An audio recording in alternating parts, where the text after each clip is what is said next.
Happy Valentine's Day. Hello and welcome to another edition of Mormon Stories Podcast. I'm your host, John Dehlin. We are doing a live episode today. It's February 14th, 2026. And today we are going to be answering the question of what do some, at least ex-Mormons, love about Mormonism or the LDS Church. Today's episode was the brainchild of everyone's favorite rando on the internet, Kolby Reddish. Hey, Kolby. Hey, John. Thanks for having me. Happy Valentine's Day. And thanks for making this panel come together. I really appreciate it. Actually, I think it was you who made this panel come together, Kolby.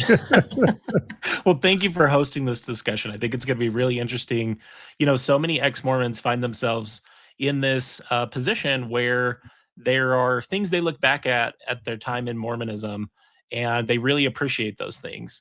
And so today we're going to try and model like holding two different truths at once, which is, yes, other ex-Mormons out there absolutely hear you and understand that the church or its teachings may have damaged you or affected you in negative ways. But today we're really going to focus on some of those positive aspects that we remember from our time inside of Mormonism growing up, the way it helped shape us. And Kolby, wasn't part of this that you hear from apologists of the church that ex-Mormons can never say anything nice about the church or Mormonism? Is that part of it? Yeah, there were a bunch of comments that we had gotten, you and I, together after an episode we had done together, and I can't even remember which one, because this happens quite a bit, where we get comments that basically say all we want to do is find fault with everything the church does or snipe at everything the church does. And so I thought, I actually know that it's a lot more nuanced than that for a lot of the people in this space, and that's why we brought this panel of people who are like that together. All right. Well, joining us on today's panel is ex-Mormon sweetheart, Carah Burrell, Nuancehoe. Hey, Carah. Oh my gosh, what an intro. Thank you, John. We're getting the band back together. Yeah, reunited. It feels so good. Happy Valentine's. How have you been? So good. Yeah? Oh my gosh, I'm so excited to be here. Especially, I just finished doing a project for a secular spirituality class I'm taking where I was Mormon for 30 days. So when we're talking about things that we love about Mormonism, I had to literally try to love Mormonism. Wait, for so 30 for days. a month, you sort of tried your best to be an Orthodox weekly attending church Latter-day Saints? I went to church. I took the sacrament. I abstained from the things we abstain from. Wait, are you worthy to take the sacrament? Are you worthy to call yourself a Mormon? What's the word worthy mean? Are we getting into this already? Well, you were being a Mormon for a month. So yeah. And there's nothing like, leaving the church, 7 years ago and then going back into it and trying to see what I can actually gain from it. So it's not about, to me, just what the church, the doctrines and all, it's everything together and what these rituals actually do to me and what this kind of system of mourning with those that mourn, trying to be like Jesus. Mormonism hits differently for everybody. And me as a post-Mormon, seeing how these different things hit me has been a very interesting experiment. So this is a good topic that I'm excited to talk about today. And are you still nuancehoeing on your YouTube Nuancehoe channel? Yeah, I'm especially nuancehoeing today. So Okay. yeah, I go under Carah Burrell or Nuancehoe on everything. And then in the fall, I'll graduate from this secular spirituality course and help people do some deconstruction, reconstruction, one-on-one help eventually in the future. Something I should have done 5 years ago when I came to work for you. But beautiful. Yeah. Thanks for joining us. It's good to have you back in the studio. Yeah. Thanks for letting me come in. Yeah. Also joining us for all the way from the UK is our own Nemo the Mormon. Hey, Nemo. Hi, John. How are you doing? This is like two days in a row or two nights in a row where you're burning the midnight oil for your U.S. compatriots. Yeah, what can I say? I'm a sucker for punishment. I'm pleasure to be here. It's not that late. It's sort of early evening time here, so I will be much more coherent than I was on the other live stream we did. And I'm looking forward to having a chance to talk about my experience with the church and what I loved about it and what I do still love about it, and why I wanted to stay even when many were calling for me to leave and even when I was ultimately booted. And I hear you're coming to the United States. Is that right? I am indeed coming to visit with all you lovely people and spend time with people out in the US. And yeah. All right. It's exciting. That'll be in early what? Early April. Early April. Yeah. Okay. All right. And the final panelist that we have today joining us is our own Julia. Hey, Julia. Hi, everyone. How's it going? What's new? It's great. Nemo, hearing you talk, I wanted to just plug in your episode where you were excommunicated. It was very heartfelt. It was just a very good episode. So if you guys haven't seen it, go watch it. It's super good. Thanks. I love it. All right. Well, just by way of disclaimer, I've been trying to do some bridge building recently, and I interviewed Greg Mattson from Quick CWIC. He's a well-known sort of conservative Mormon apologist. And in that episode, I tried to say things that I still appreciated or valued or loved about the church. And I even let my audience know that recently I'd contacted my bishop. I've never attended the home ward where I live here in Salt Lake City. I reached out to my local bishop just to see if he would feel okay about me attending.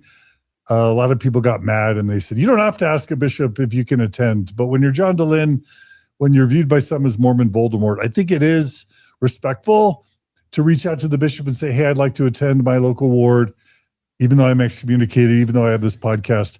I still haven't heard back from him yet. It's been a few months. But what I will say is that several ex-Mormons lost their minds. They called me a disgusting traitor. I think they misinterpreted what I said, because many people thought that what I said was that I want to become a member in good standing again, which would mean getting rebaptized and paying tithing. Never said any of that. Wouldn't do that. Wouldn't want to do that. But I did express a desire to just like meet my neighbors and see how the church is going, just like any other Protestant Christian tradition in the world. You can just show up and see what's going on and meet people and just have an experience. And I guess a lot of ex-Mormons, understandably, because of the damage and the harm and the trauma that sometimes the church causes, they process that as me being a disgusting traitor. So let me just start. Kolby, I'll ask you first, and then other panelists can join.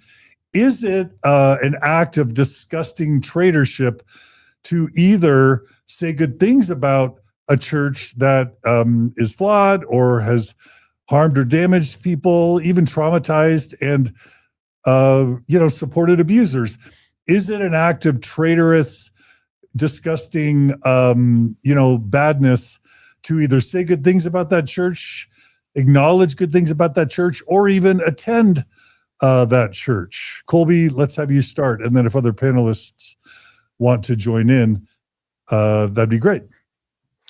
So no, I don't think that's an act of being a disgusting traitor, or wanting to seek any of those things would make anybody a disgusting traitor. I think the way I land on, how to govern associating with the church as a post-Mormon is very similar to how I feel about the question of, like, should I remove my records from the church? A lot of times people deal with that question. To me, those are very individual decisions. So I can absolutely understand people who feel like, the church as an institution or the church's teachings have damaged them and they just want nothing to do with it. Absolutely understand that point of view and think that that can be a valid path for many people. I think one of the issues with Mormonism specifically is that it is such a family-focused religion and culture. And so for some people, that route of just, I'm going to completely cut everything Mormon out of my life isn't a real path that they have available to them, unless they want to cut off, their believing spouse, their believing children, their other believing family members. So for people who need to find a little bit more nuance, one reason I'm glad that Carah's here to join us in this discussion today, I think they're just really individual decisions. So maybe it's the lawyer in me, John, but I think my answer to the question is it kind of depends. But I don't think any of that stuff makes anybody a traitor. I think too, one of the reasons I wanted to have this discussion is because the church is, like any other institution, it can be both things at once. It can be something that has damaged people. And then my personal experience, the reason I wanted to do this panel in the first place is as I look back at my time in the church and I look at who I am as a person, even as much as I've evolved over the last 4 years, since I kind of exited from the church, there are many things about who I am as a person that I do see directly coming from my time in Mormonism. And I can be grateful for those things while I still have more complex feelings towards Joseph Smith or the church as an institution or what it's taught me. So I think what we're trying to model here is the ability to hold two truths at once. And that's what I saw in your conversation with Greg. So to me, it's disappointing that there's some people who cannot see that. But I think very often it's because they are not able to process past and see past their own pain and trauma with this system. Makes sense. Any other panelists want to respond to the idea that you're a disgusting traitor if you attend a Mormon sacrament meeting or give compliments to the church? Nemo. I've got thoughts, I think, and again, this is not intended to be some sort of like sneaky backhand against the church. I will recognize that one of the criticisms that is often levied against members of the church is that they have this strong in-group, out-group bias. And it seems that some people don't lose that when they cease their association with the church. They don't lose that propensity for trying to create sacred spaces, even in a secular sense, spaces that are sacred and must be defended.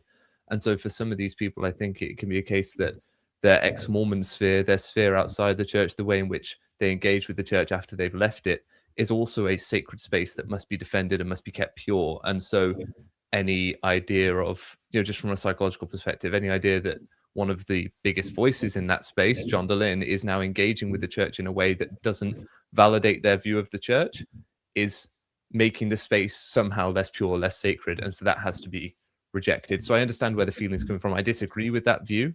I think I agree with Kolby, where what we're trying to do here is hold two seemingly contradictory things as true at once. Is that, yes, ultimately I don't want to associate with the church anymore, but also the church did many good things for me personally. That can be two difficult things to hold at the same time. But I think within everyone's relationship to the church, there will be those things. Yeah. Love that. And if I can just piggyback on that, I remember when the horrific shooting happened at that LDS church in Michigan, and then the same week Charlie Kirk was shot, and I felt a difference in our like psychological collective where just the tendency to become tribal, become dehumanizing of people on opposing sides just really came out, and the shorthand phrase of just submitting to the lowest vibration, and something that we all have within us of tribalism and us versus them. And I think there are people who benefit greatly, whether we're conscious of it or not, to make money and to divide us. And if we don't consciously recognize that in ourselves and that polarity that we have as ex-Mormons and that Mormons have within themselves, people of all different spectrums, across America, across the world, if we don't recognize that polarity and actually try to fight against it and integrate the things within Mormonism that we do like, that we do appreciate, then we all pretty much lose. But if we stay in that polarity, we are all puppets for somebody else. And it's not something that I want to build my life around. I don't want to build my life around rituals and ideas about fighting against an enemy. I want to build things off of integrating the pieces and the parts that actually spark joy. And there are certain things within Mormonism that I can't help that I learned there, and they're good, and I want to expand upon them, but I also want to integrate them and make them unique to myself and what actually makes me happy. So by going to church this past month, I felt like I had to gaslight myself a lot. And there's no happiness in gaslighting yourself. That's the number one takeaway that I had, is that if you have to lie to yourself and put yourself in a box, that's not helpful either.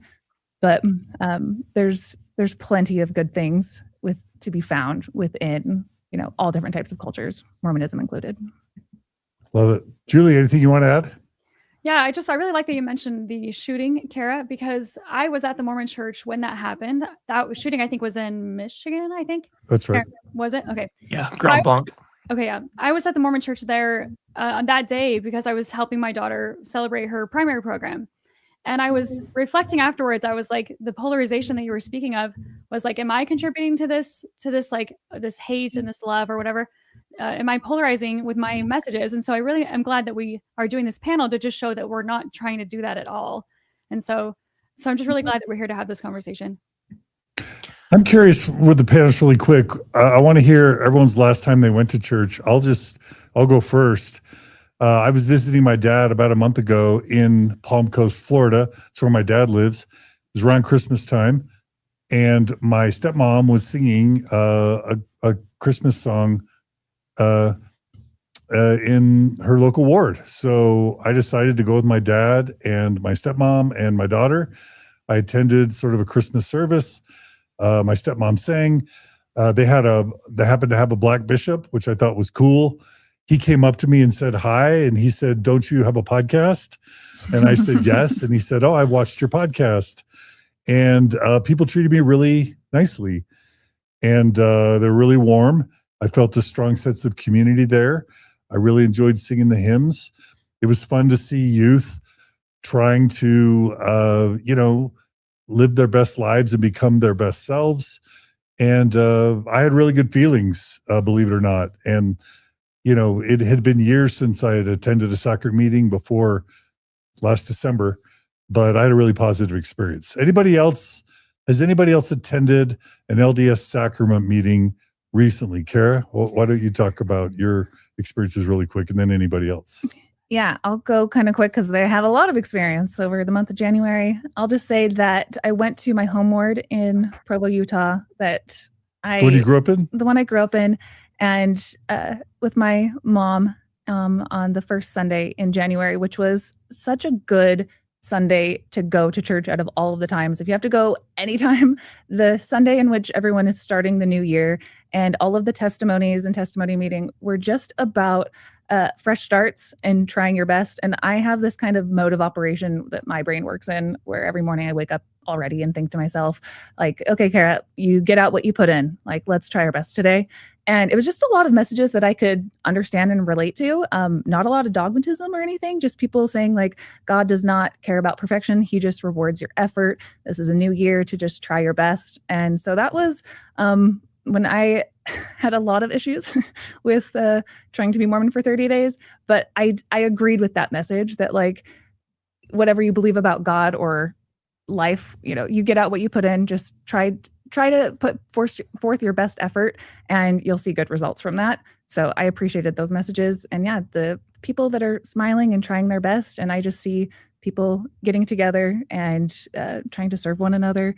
And so none of the messages hardly at all said anything like upsetting or triggering. It was a lot of just, loving one another and trying your best. So I really liked it. Did it seem to be emphasizing Joseph Smith less and Jesus more in your experience recently? Yeah, absolutely. That's the thing is Mormonism, like what we do as exMormon podcasters is we contextualize the doctrine and the experience, and you sit down and you interview people about their trauma and their good, their bad, their experiences of deconstructing of a whole time period of Mormonism and the different phases of what has been emphasized throughout the years.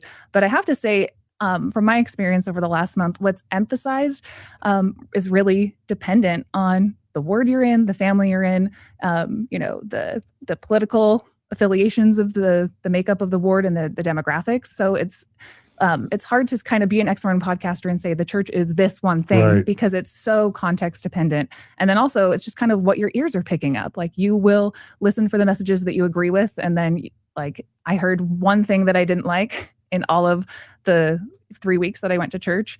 And it was a message about how this is the one way to be happiest. And I was like, put that in the trash can. But other than that, 99% of the messages were a lot of things about mourning with those that mourn and using this religion, this Christianity to fight against tyranny, which is things I didn't expect to hear in a Mormon congregation.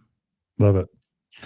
Other panelists, any recent church attenders? I went to church. It feels more recent than it was. The last time I was there was the 25th of May last year. It was a big multi-state conference that I went to, and that was in my home state. And so, unfortunately, there are some people within my home state who feel rather betrayed by what I do online. And so they tend to give me a bit of a cold shoulder or, dirty looks or whatever. But whenever I travel around the church in the UK outside of that, I'm often met, well, in fact, without fail, I'm met by at least one person who comes up and thanks me for what I do and, talks to me about it. even if they don't agree with everything I say, they appreciate me talking about what I talk about, all that sort of stuff. And so I've had generally very positive experiences as I've continued to attend church after excommunication. I've also noticed that missionaries come and take selfies with me a lot. And I don't know why that is, but they want to come and take pictures with me. And it's very bizarre. But yeah, the past 3 or 4 times I've been to church, missionaries will see me, they'll come over, they'll talk to me about the YouTube channel, and then they'll want to take pictures. That's so interesting. Bizarre. Julia Kolby, Julia, I know you mentioned you attended recently. Anything you want to say about church experience? It was a primary program, so all the kids just get up in their different age groups and they talk and they sing. I was interested, Carah, that you said you took the sacrament because, like, I've been excommunicated, so out of respect, I just don't, even if I go to a ward where they don't know who I am. But I thought that was interesting. I wondered if you had any thoughts about the sacrament, Carah. I did. I wrote a Substack about it because it was the number one thing that stuck out the most, because as I'm reconstructing a life outside of the church, I'm really interested in ritual and the fact that everything that we do, whether religious or not religious, is micro rituals that all kind of form into our identity. And I wanted to kind of use these 30 days as an investigation into what Mormon rituals are for and what they kind of bring out in me and how they land in me. And so what I found by taking the sacrament was that it was such a helpful way to have a stop and a start to the new week that I had been missing from my life, that it's a very like concentrated, intentional event where I'm sitting here, it's quiet, and it's the same time, the same people, the same atmosphere, the same taste of the bread. And it kind of signals to me in like the oldest parts of myself that, you know, this week is over. Let's look at our week in review. I don't feel a lot of shame as an ex-Mormon about what I did in this past week. I just know that, like, from this point forward, after I take this bread and water, a new week begins. And so that's something that I've been thinking a lot about, of how I want to have a marker, something in my post-Mormon life that signifies to my brain that this old week is coming to an end and I'm starting the new week. And so the last couple of weeks, I've started to take, like, at sundown on Friday, Shabbat Shalom, put my phone in a drawer, like a meme on the internet tends to say, if you guys get my reference. But Shabbat Shalom, put my phone in the drawer. Work is over on Friday night, and that's kind of like my sacrament for the next my kind of Sabbath for the next 24 hours, to just have a pause to the work of the week and move on. So there's a lot of intentionality with the Sunday Sabbath of starting over a new week, and I really like that. Love it. Thank you, Carah. Kolby. Yeah, I was thinking about it. I don't think that I've been to a sacrament meeting since, I was just thinking about this. 4 years ago in February is when Cammie and I came and we're in studio with you and Carah, John, and I don't think I've attended a sacrament meeting since. But I will say, in September, I think it was late September, we went to Utah to attend a family wedding for one of Cammie's siblings. And rather than wait outside the temple, which I just did not want to do, we decided to take the kids to BYU, where Cammie and I had met and dated. And, well, we actually met in the mission field, but we dated at BYU. We were missionaries in the same mission. And taking the kids back to BYU and seeing BYU, we took them to the Bean Life Science Museum where I used to work. We took them to meet one of the professors that I was really close to.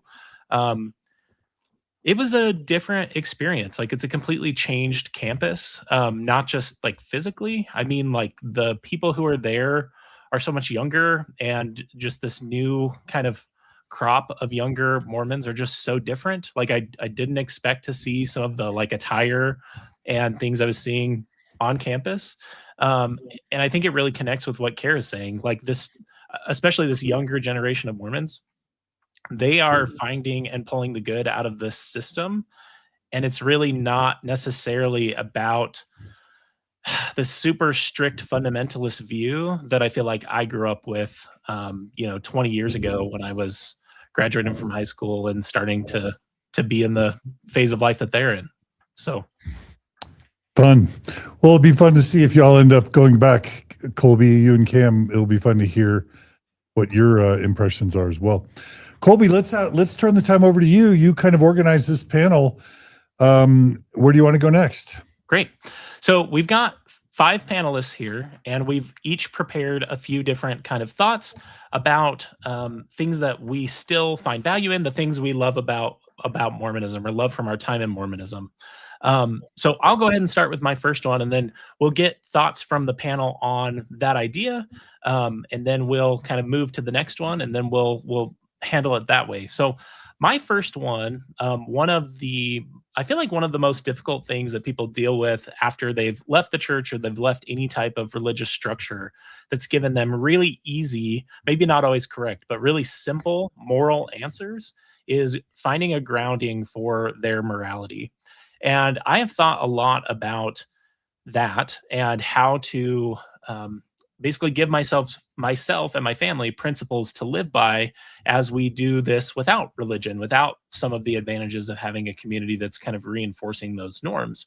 And the principle that I feel like is the bedrock of how I make moral decisions is viewing other people as agents. So really based in like political science theory, like the idea of social contract theory. So that comes from John Locke and Thomas Paine, if people are familiar with those thinkers. The whole idea is that we all have, these are like very American ideals, even though they came from British folks. The idea is that all of us are given a certain level of autonomy and agency and sovereignty over our person. And it's through contract, through figuring out and through negotiation, through seeing each other as agents that we then make those social contracts and we adhere to those social contracts. So I feel like my first one is Mormonism's focus on agency. So we could point to scriptures like 2 Nephi 2, which talks about how we need an opposition in all things and that we're directed to be agents rather than to be things that are acted upon. You know, Joseph Smith taught that he taught his people correct principles and allowed them to govern themselves. There's so many different things I could point to from my time in Mormonism that treated me and taught me to treat other people as agents, as people whose authority over their own lives are to be respected. This is very foundational to Mormon theology, right? This is built into the temple ceremony because it's built into the whole belief about Adam and Eve and their right to choose and their willingness to choose.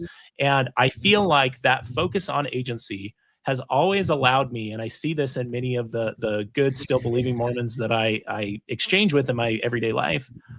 It gave me the ability to see other people as not means to an end, but as means in and of themselves. So that focus on agency that I feel like I took from Mormonism was my first one. Now, the slight asterisk here is I think there are times that the church and even some of the church leaders, including Joseph Smith, the quote I pulled from, didn't always model what we're talking about here perfectly. But I do feel like those teachings are very good teachings. And the reason I wanted to talk about that one in particular is because, as we've already talked about in the introduction, there are so many times that people leave Mormonism and they are suffering from this blind spot of thinking that everything the church taught them, because the church also taught them things that have hurt them or damaged them in some way, they feel like everything the church taught them now is automatically bad. And so a lot of times they pivot clear the other direction. This is something that I feel like still today is a good teaching that I received from Mormonism to treat other people like agents. That means giving them information, the ability to make choices for themselves, and recognizing that they have the ultimate authority for their lives. So that's my first one, is agency. Love it. Any panelist responses? I think that was great. I was just thinking, like, Kolby, because I really like what you're saying with the agency and seeing people, they can make their own choices. I think I don't mean to be any kind of negative, but from my perspective, we were always taught that like people who weren't Mormon were not going to make it to heaven. And so our job was to teach them the gospel, or to at least give them a chance to hear it. So I remember as a fourth grader, all of my friends were different religions. Like there was a Catholic, a Baptist, we were all different religions. But I felt this immense pressure to like try to convert them. And I couldn't totally love them unconditionally because I was like worried for them, and I was like trying to like get this part of them to change. And so I wish I had had that perspective where I was like, oh, people can just make their own choices, because I felt this pressure. I don't know if that means anything or if anyone has any other comments about that. But that was just something that, and even as a missionary, you're supposed to talk to everybody. And we were, I don't know, there was just this like different perspective too that I was living with. So let me answer maybe your question, Julia, while other panelists gather their thoughts on this principle. The way I would have looked at that is 2 Nephi 2, and I think it's in Doctrine and Covenants as well, basically give very clear direction on what you need to be able to exercise your agency, which is you need to understand the consequences of those decisions. That comes back to a common talking point of John's, which is, wanting to have informed consent. I think the last thing I'd say is it then is just one of those things where it really is like family dependent or ward dependent or even dependent on like the time in which you receive something. So I feel like when I started reading the Book of Mormon, really without anyone holding my hand as like a younger teenager or preteen, I was able to kind of use that lens of agency to shape everything else that I learned about Mormonism. So that's not to say that like my version of Mormonism was absolutely the correct one and I wasn't maybe like adding something to what's actually there, but that is the way I received it, is that like with your example of other friends who are from other faiths, Mormonism ultimately believes that everyone, I mean, one of the beliefs I still think is very beautiful about the Mormon system theologically is that there is this belief in a post-mortal spirit world where people from other religions have this ability to choose. And so I guess when I use the word agency, I just look at it as very connected to that capacity to choose. And so I always looked at my friends from other faiths that way, that like, this is the path they've chosen right now. And maybe there will be more truth that will be revealed to them hereafter that they'll choose to follow. So does that maybe answer some of your It questions? does. Okay. Yeah. Mm-hmm. Were there other thoughts? Yeah, I can go off the rails for a second if you'd like me to. When I think of agency, I'll never forget when I was about 19, and it was my first time that I was not living my Mormon values like I knew I should have been, and got into some drinking and drugs and bisexual behavior at a summer camp. And it was right before I was about to get married, and I went into my bishop's office in my home ward, and was still the coolest guy. Like, this is another asterisk in a bishop roulette, depends on who your leaders are, but had a very cool bishop, and we had a long talk about all of the things that I did that were completely out of the norm from the friend group that I had in Provo, Utah versus a bunch of international students up in the woods and all of the trouble I got into.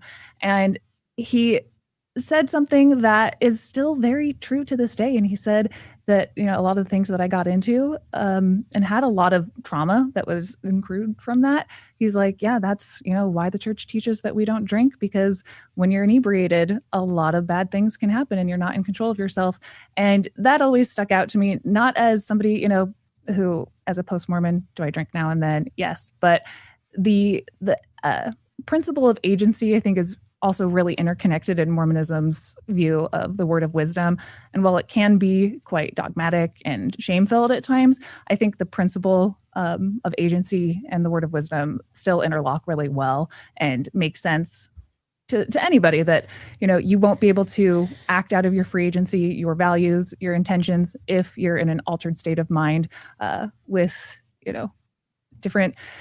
different new experiences and different people trying to take advantage of you. And so that still stuck in my mind from then till now, that, that's a true principle, that my agency is going to be affected by the substances that I put in my body, and to just, take care of my body and be aware of how these things interact with my environment. Love it. Carah, can I ask you a question based on that? Who, me? Go ahead. Yeah. Do you feel like since leaving Mormonism, I feel like when I was in Mormonism, let me start it this way. When I was in Mormonism, I very much viewed my spirit and my body as separate things. Do you feel like leaving Mormonism, you found the ability to view yourself kind of as, consciousness and body, whatever words you want to apply to it, more holistically? You're saying as the spirit and the body all is one? Yeah, or just your consciousness and your body. I feel like when I was, the reason I'm asking is I agree with everything you just said really strongly. I feel like when I was in Mormonism, I separated my consciousness, which I would have called my spirit back then, from my body. And it was very much like these are two separate things, right? We're taught so early that our bodies are sinful. It's because of our body's fallen nature that we will sin. I guess I'm wondering. Yeah, that's a good point. Yeah, I know what you mean by that. Yeah, definitely. I think I've integrated a lot more of, just simple things about breath work and nervous system regulation since I left the church that I wish every post-Mormon knew. I wish everybody knew that religion, at the end of the day, is like a giant nervous system regulation tool of the prayers that you say and the rituals that you do to calm your body and take you back to a place of alignment, and how you can do that by integrating your mind and your body at the same time. And so, yeah, I definitely feel like they're way more connected now that I just now when you were talking, I'm like, oh, I'm feeling a little anxious. And before I might say a prayer and try to outsource that so that my body could calm down.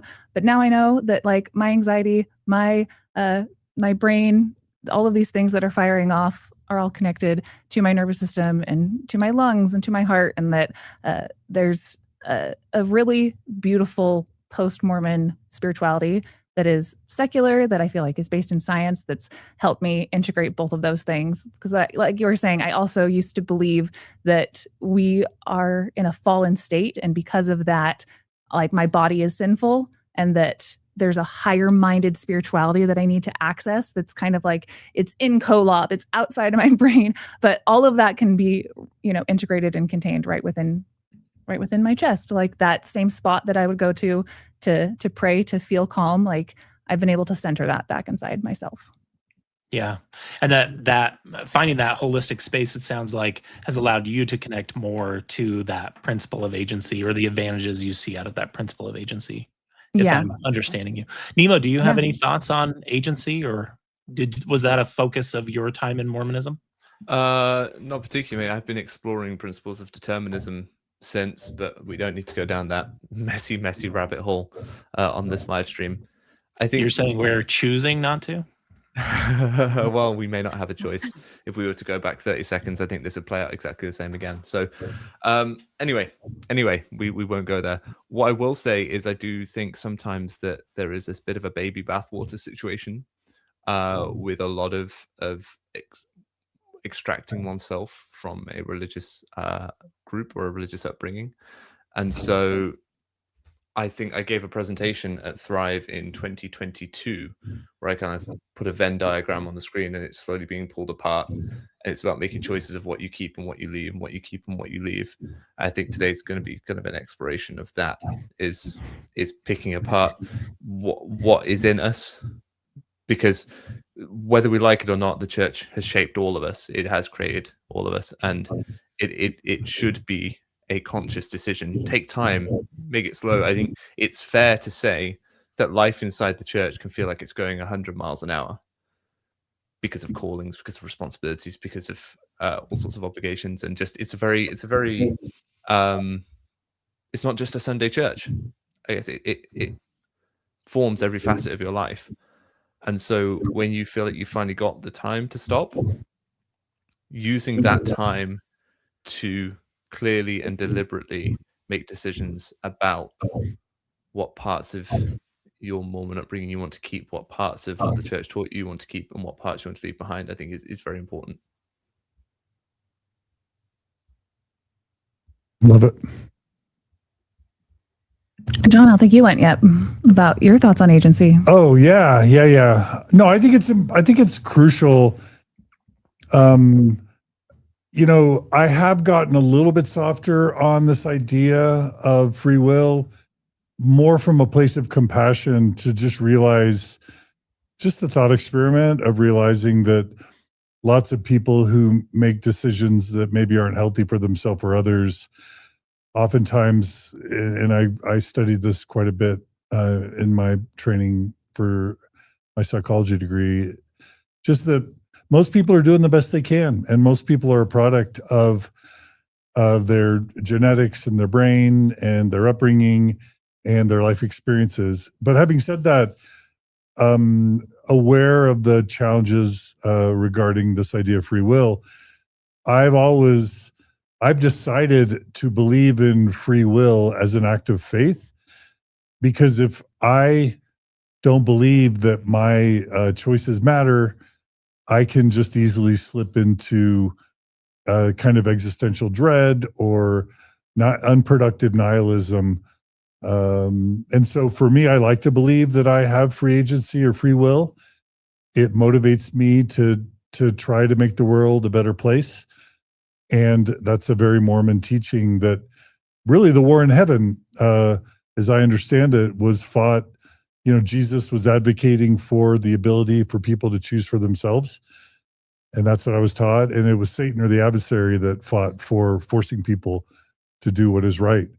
And I think the world's a better place when people believe that their choices make a difference. So I love that, Kolby.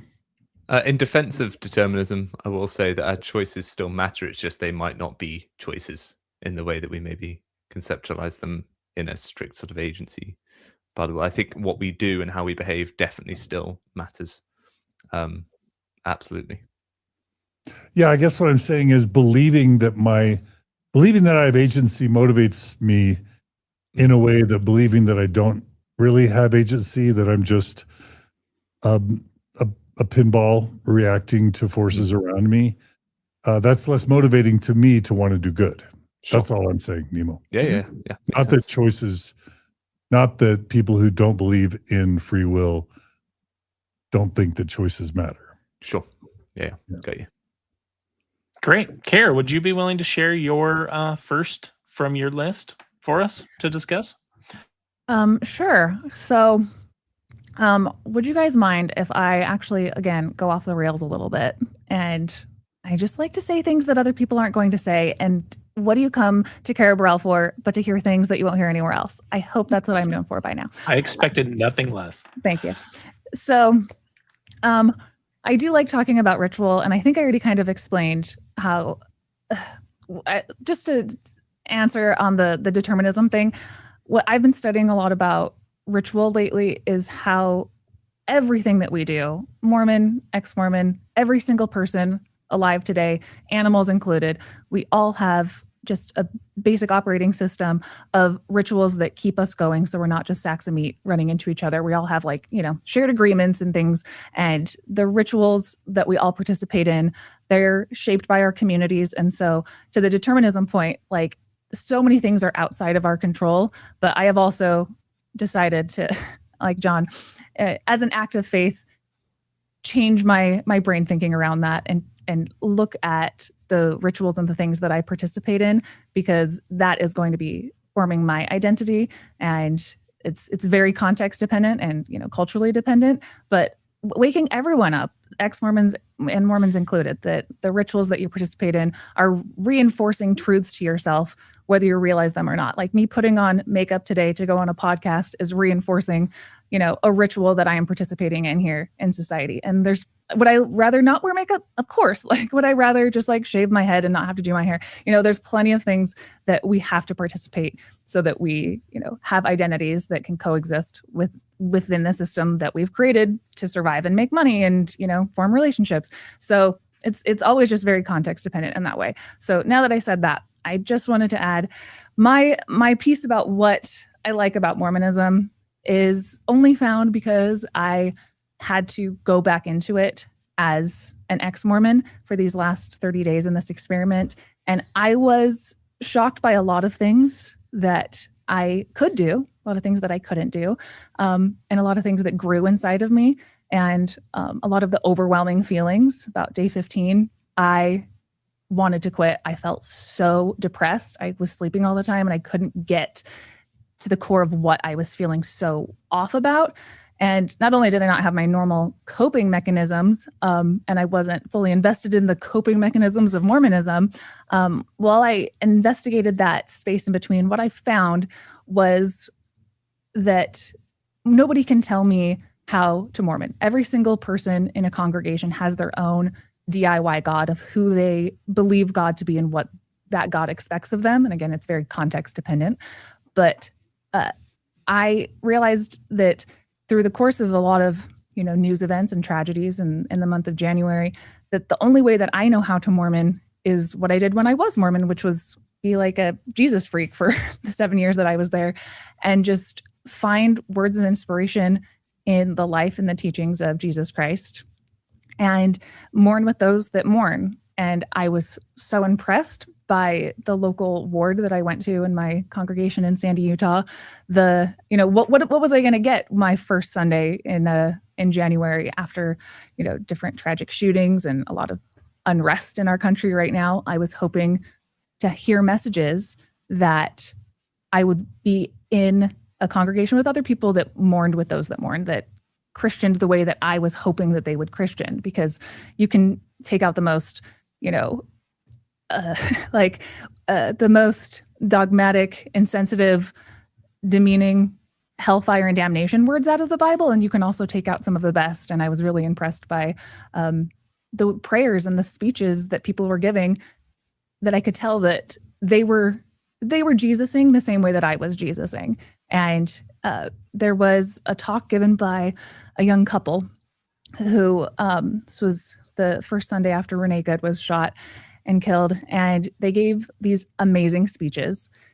And if the Mormon Stories audience would allow me to read a quote from the speech for a second, because again, I would have never gotten this kind of view into Mormonism if I wasn't there and listening and looking for other people to use their religion how I hoped other people use their beliefs the same way I use my beliefs. Like, we're trying to make, good things happen in the world with our beliefs, and people who are religious and believe in the Mormon church, they're trying to do the same with the tools that they've been given.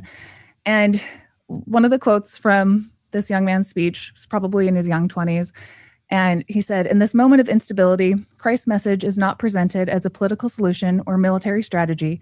Instead, Christ teaches us that survival depends on becoming a different kind of people, those who remain humble. Christ is not described as removing danger immediately. Instead, he becomes the one constant in a world where everything else shifts. When institutions fail and fear dominates, disciples of Christ become communities of trust, restraint, love, quietly resisting chaos by the way that they live. Taken together, these stories teach that Christianity is not merely a religion of correct beliefs or formal doctrines. It's a movement, a way of living that seeks to unify humanity through love, humility, responsibility towards one another. In times of corruption, Christ's movement creates communities of integrity. In times of war, Christ's movement transforms power into protection. When political systems fail, Christianity does not retreat. It fills the gap by teaching people how to live together in peace." And he goes on, and I just wanted to, anything that I can do to just share messages that I was personally touched by as people use their religion for good.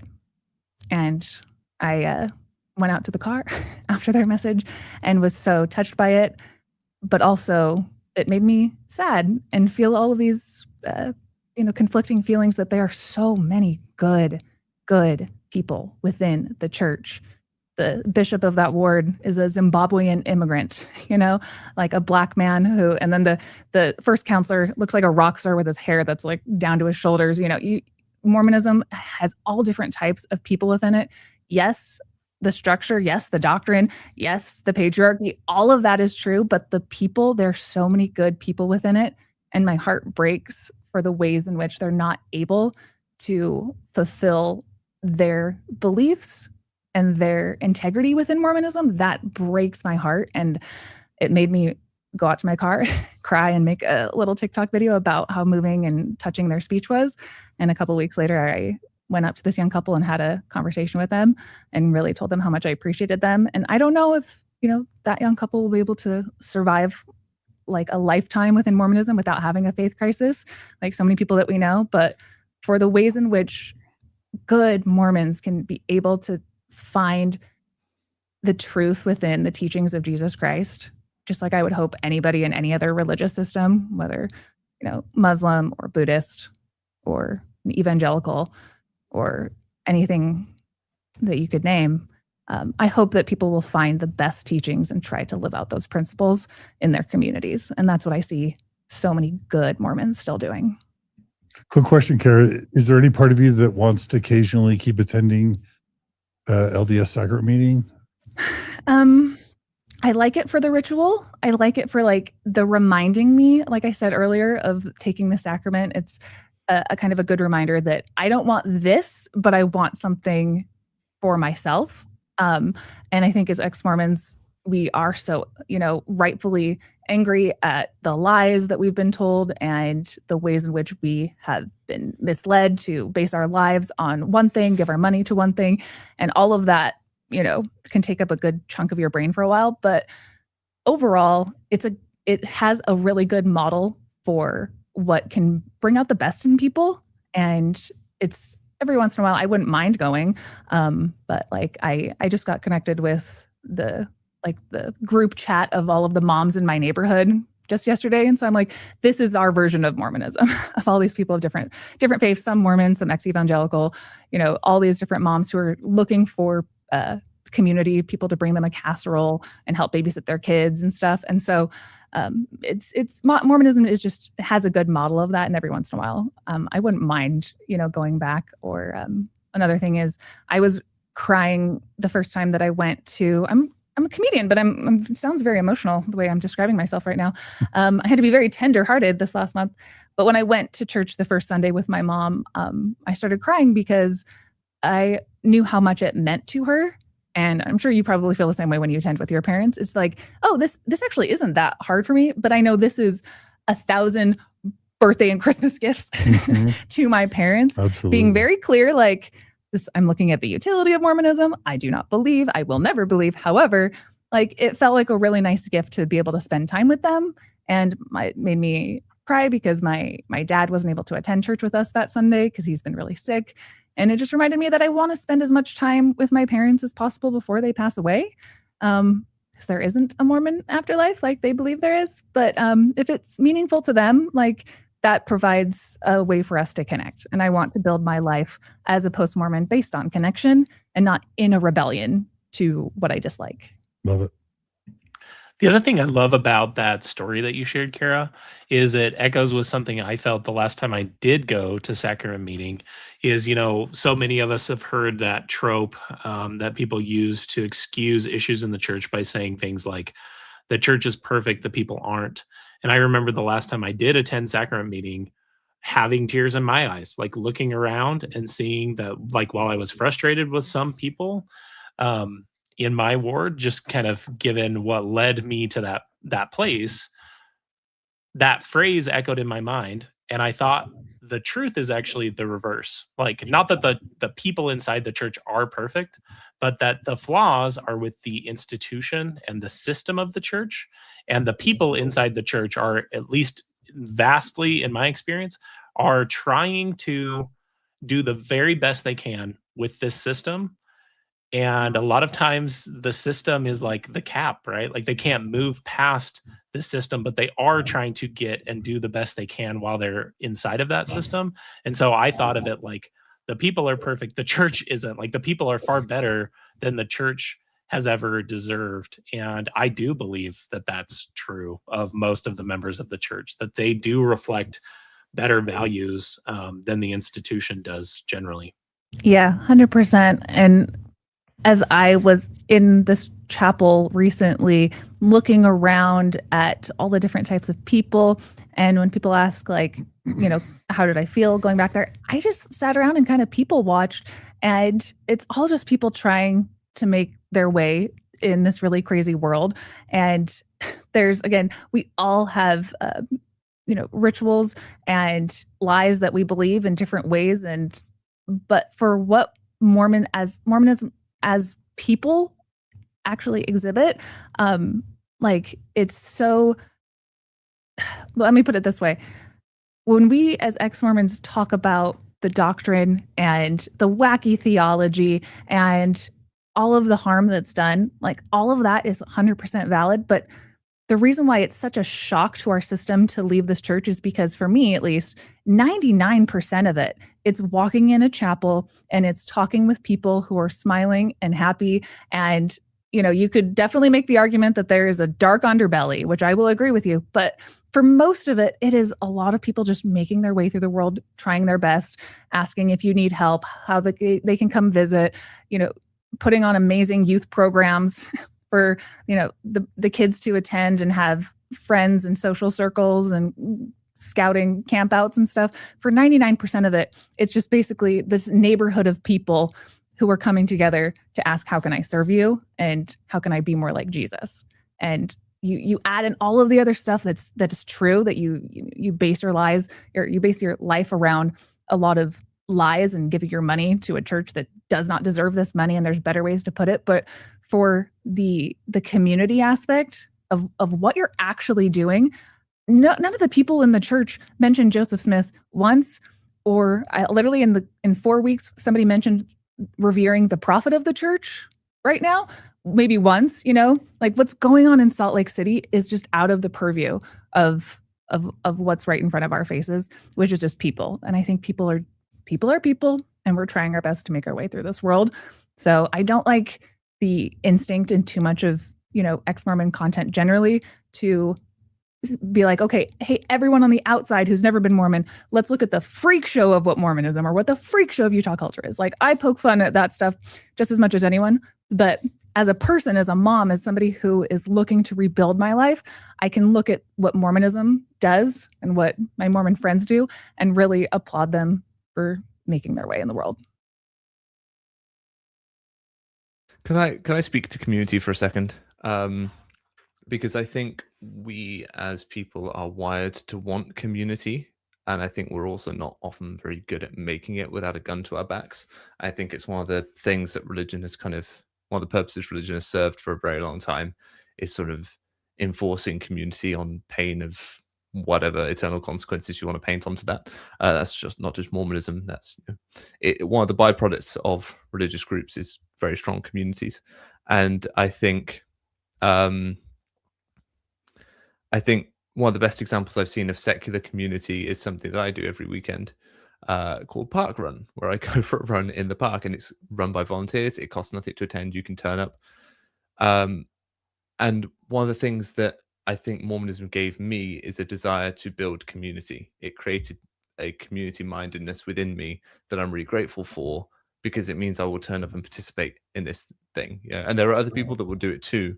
But anything we can do to kind of foster that in people, I think it is a positive thing. The run I was at this morning, they have people stood on the corners telling you where to go. There's one corner called Ray's Corner. The same guy called Ray stands there every week, and it's his corner. It's what he does on his Saturday morning. He gets up and he goes out and he helps put this event on so that people can have a community space to go to and attend. There is one park run in Utah. It's down in Cedar City, I think. So go check that out if you're down there. But I think community is something the Mormon Church taught me the value of, and my time in Mormonism taught me the value of. And as the world secularizes, one of the big problems that a lot of people say is that there's a lack of community. And so I would definitely say that I'm grateful that I can take that with me from my time in the church and continue to try and apply it. Yeah, I think that's a good example too, Nemo. I think one of the things about the church, the way the church models community, is that it is, for better or worse, very much a one-stop shop, right? You talked about earlier how the church is much more than just a Sunday religion. So being a member of the church gives your kids something to do during the week. It oftentimes will give both adults something to do about once a month. And then, of course, you've got Sunday services where you do get time, kids with kids their same age, and men and women, sometimes interfacing just with men and women, sometimes interfacing with each other. I think one of the things you have to do if you do have that community-minded aspect, like you're talking about appreciating from your time in the church, is you have to supplement it in other ways. So you have the park runs, for example. We picked up a adorable little puppy 2.5 years ago. Cammie and I take him to the dog park right by our house, almost every single day. We have dog park friends that we run into at the dog park. And then you've got kids activities. So the thing you have to be very wary of if you're someone who really cares about finding community is you have to be more conscious and more proactive about finding different community for every different member of your family. Whereas the church's model is a lot easier, that it kind of comes with a built-in activity more or less for everybody. Yeah, I think that's true. John, do you have any thoughts on community? Yeah, I mean, that's a huge, I think when in the mental health literature, when they talk about why religious people on average have a small degree of higher levels of happiness or health or well-being than non-religious, they tease out what the active ingredient is in religion that leads to smaller but significant higher levels of happiness, health, and well-being in its community. I think no human is an island. I don't think we're meant to be isolated. I think loneliness is a killer. I think that many of the ills of the 21st century, the anxiety, the depression, the suicidality, is tied to people bizarrely with the emergence of social media, more and more loneliness, more and more isolation. And that's part of when I attended soccer meeting a month or two ago.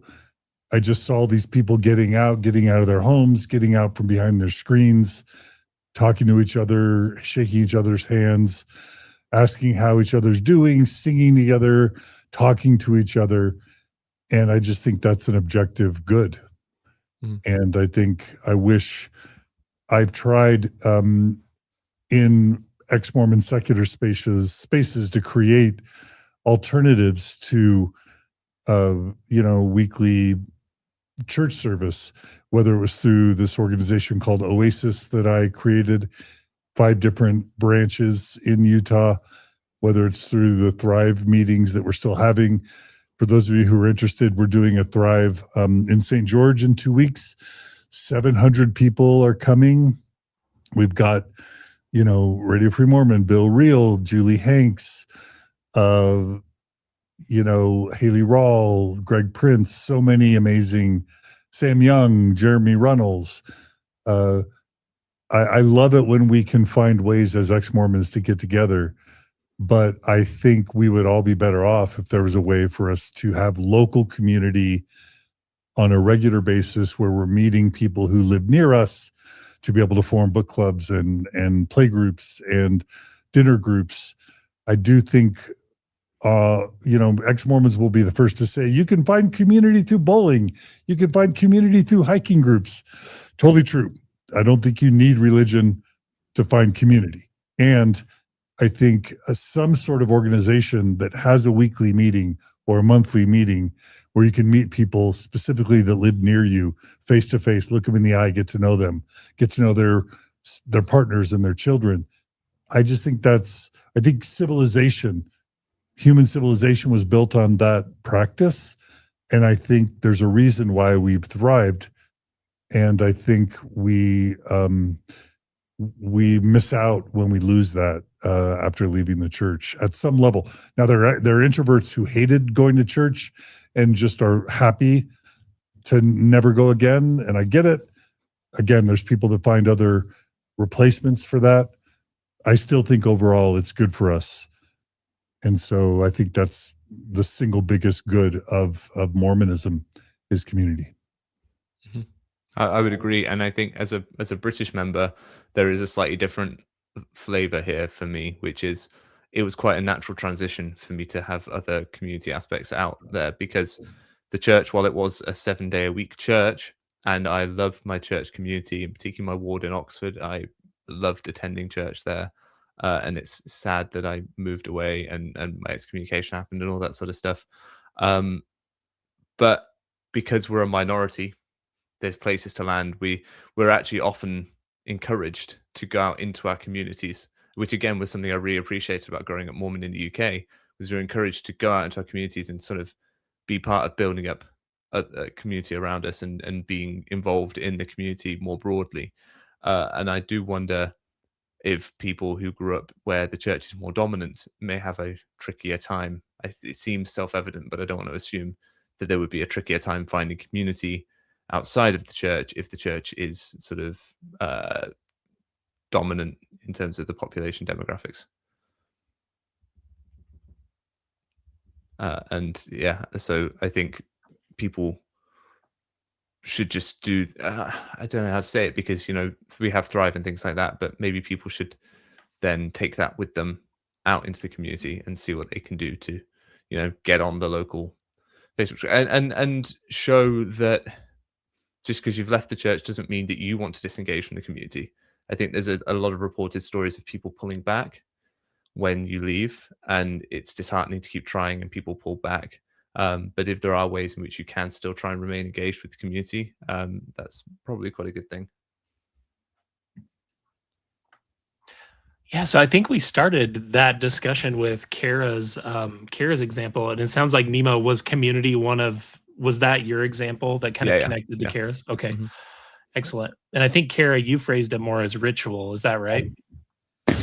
Yeah, I mean, it's like I said, everything we do is a micro ritual that forms our identity. And so when you go from one identity in Mormonism to an ex-Mormon or an atheist or what have you kind of identity, it's going to be filled with micro rituals and kind of putting your intentions into your habits of what forms a life and what you want to stand by and what you stand for. So when it comes to being really intentional as an ex-Mormon, we talk about the nihilism, we talk about the trauma, and I really appreciate John's series that he did, The Gift of the Mormon Faith Crisis, and nihilism and these horrible things that the church shouldn't have done and that shouldn't have happened, but the nihilism and the phase that it leads us to can be a great gift to have a blank slate to then decide intentionally what is important to us. And I'm grateful for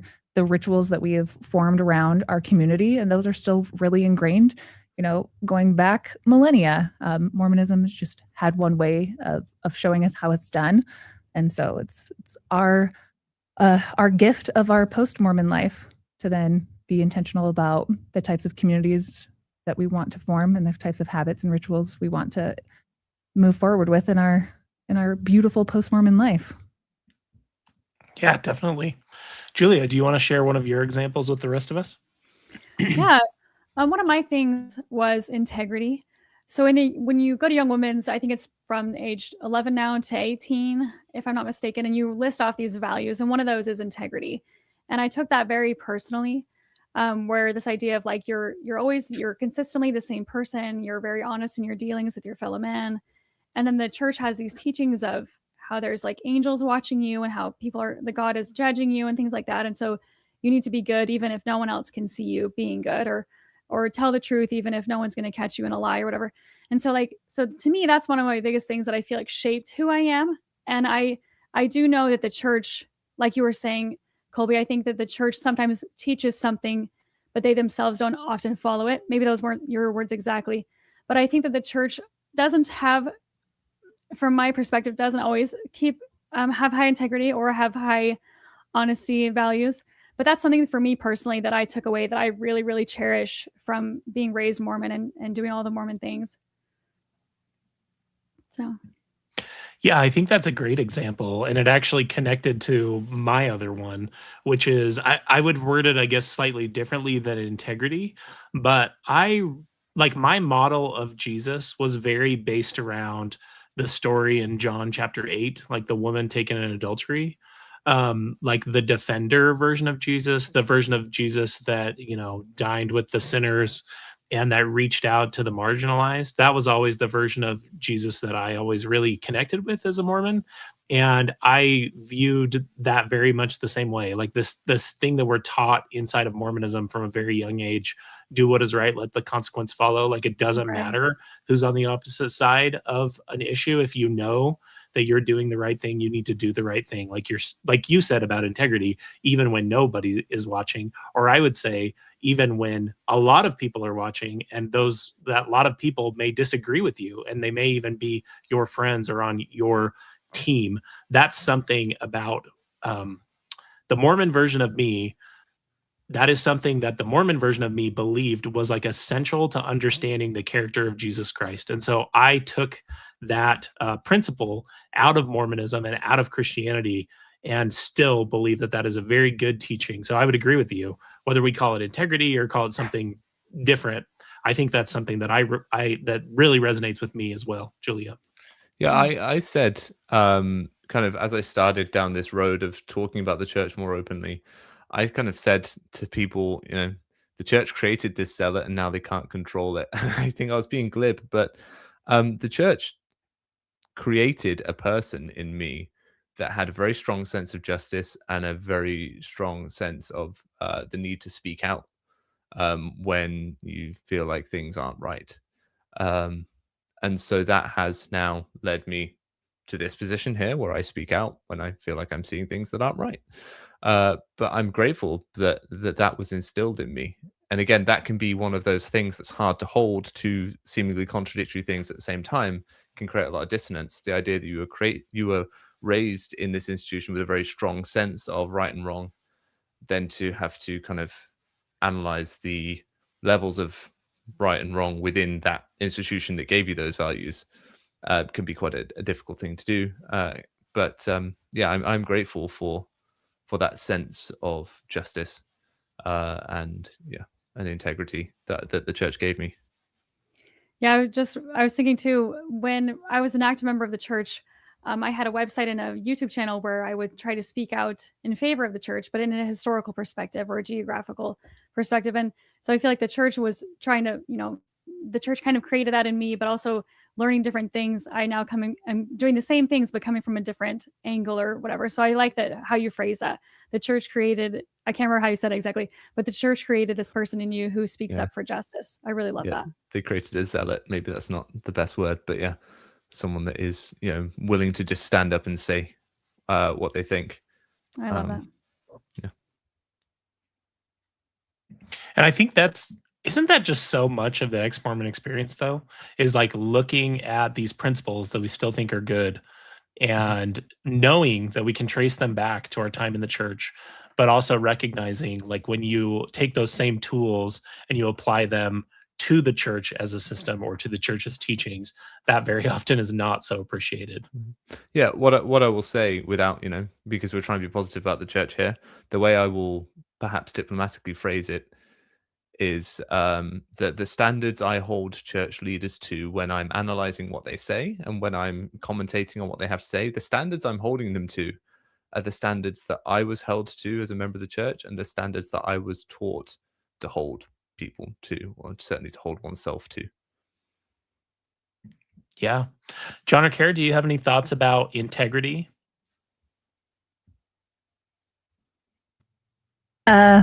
Yeah, I love everything that you guys said, especially about creating this zealot that they can't quite control. Isn't there an analogy that we sometimes use about like the sword that the church has created and they can't control what we're chopping with it now?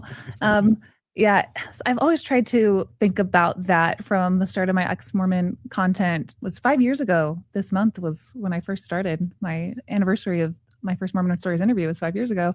And my mindset when I would make content back then was thinking about what would I listen to and what types of arguments would actually still ring true to me when I was Mormon, to try to like awaken people through satire, through comedy, but still with a sense of integrity, that I am not trying to bash the church for the bashing of the church's sake. I'm trying to call upon the integrity that if I was listening to myself in that future time in 2021 and I was thinking in 2018 or previously, would I listen to that? Is there a sense of integrity where it's like, okay, well, they're exaggerating or they're fear mongering, or are they actually speaking to something that's core within the integrity in my previous Mormon self?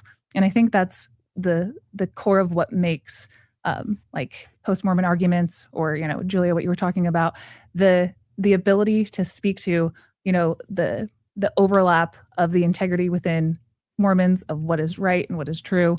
And in exMormon saying, that you are better than the church telling you that you can do this or you can't do this, and containing you within this box, that the integrity that they have instilled within you, is it going to rise to the occasion now when we're presenting you with these facts or these, statistics about LGBTQ suicide? Like, where is that integrity that they instilled within you going to come and have a voice now? Or are you going to be subject to the conformity that they've also taught you? And we have that choice. So, John. Yeah. I'll just say, I remember Dan Reynolds, the lead singer of Imagine Dragons, created a movie called Believer, where after he lost his faith, he did a pro-LGBT documentary on HBO. And I don't know if I'm paraphrasing a line from the movie accurately, but he basically said something to the effect of, a Mormon is a dangerous thing. And what he meant by that is, like, the church teaches us to be courageous. The church teaches us that truth matters and that we should do what is right, let the consequence follow. So I often say it was Mormonism that led me out of Mormonism. And this is following on a similar theme you've all shared. But, we care about truth, and we care about honesty, we care about integrity, and we care about courage in doing what is right. And I learned all that from the church. And I still love that. I'm still grateful for those principles, and I still try and live by them. And it's not just that Mormon stories, my work with Mormon stories is based on those values. Pretty much every ex-Mormon I've ever met who listens to Mormon stories, they didn't leave the church because they were weak, or because they never really believed it, or because they wanted to sin. They left as a matter of truth, as a matter of integrity, and or as a matter of compassion and love and support for the marginalized, which again is following Christ's teachings of leaving the 99 to go after the one. It's another Mormon teaching based in Christianity that I learned. So yeah, amen. I love those teachings, and I try to live by them. Yeah, amen, John. What was it Thomas S. Monson said? Dare to be a Mormon, dare to stand alone. I think that takes away some of the fear that is often there when it comes to, taking that step forward to say, well, actually, I don't think this is what I thought it was, or I don't think that this is aligning with my values anymore, or the values you would often taught by the church. That then stepping out and saying, okay, well, I will go my own way, is something we're taught to be willing to do. Now, we're taught to do it in service of the church and, towards the church and away from other people. But unfortunately, as we've kind of said, it can't necessarily be controlled which direction that ultimately ends up going in. Yeah, and I think of like people who were examples to me of that. I think of someone like Sam Young, who spoke out against the church and trying to get it to end its youth interview practices or improve its youth interview practices. And not only did the church end up capitulating to what he was requesting as far as reforms go, but he was excommunicated along the path. And I think about, and there have always been, I think this is one of the things that's so interesting about Mormonism, is there have always been, I'll say two, but really more than two, but at least two camps inside of Mormonism, like the super literal fundamental believers like Joseph Fielding Smith. He was fighting against other apostles sometimes on questions of doctrine, who viewed things very much in a looser way, right? And then I think of folks like Sam Young, who were examples and role models of what that integrity, what that honesty, what that speaking out can do. Again, I think this is why when I think about this, it is very much centered in that character of what I thought Jesus Christ was, who I thought Jesus Christ was, what I thought he would want me personally to do. That I always believed that the gospel is bigger than the church, that the church is just a human institution that will someday fade away, but that the gospel, these eternal truths, like we're talking about here with integrity and honesty and being accountable, taking responsibility, I always thought those things were larger than the church. And I think that was, again, not to turn this into like a backhanded compliment that becomes a criticism, but it was one of the hardest things for me, was to recognize that other people weigh those values differently. Because to me, my time inside of Mormonism, I loved those principles, and I still very much live by those principles, that we need to be honest and have integrity, be accountable, stand up for those who are marginalized, leave the 99 and go after the one. Those things to me were always central to my faith. I have my next example. Carah talked about ritual, And I love everything you said about that, Carah. I loved watching that short where you were talking about a talk like that. I remember having messages like that when I was in church that would hit me like atypically. You're like, oh, this isn't exactly fully what I was expecting in a positive way, right? I'm excited by it. I was also going to talk about the idea of ritual, but from a different lens.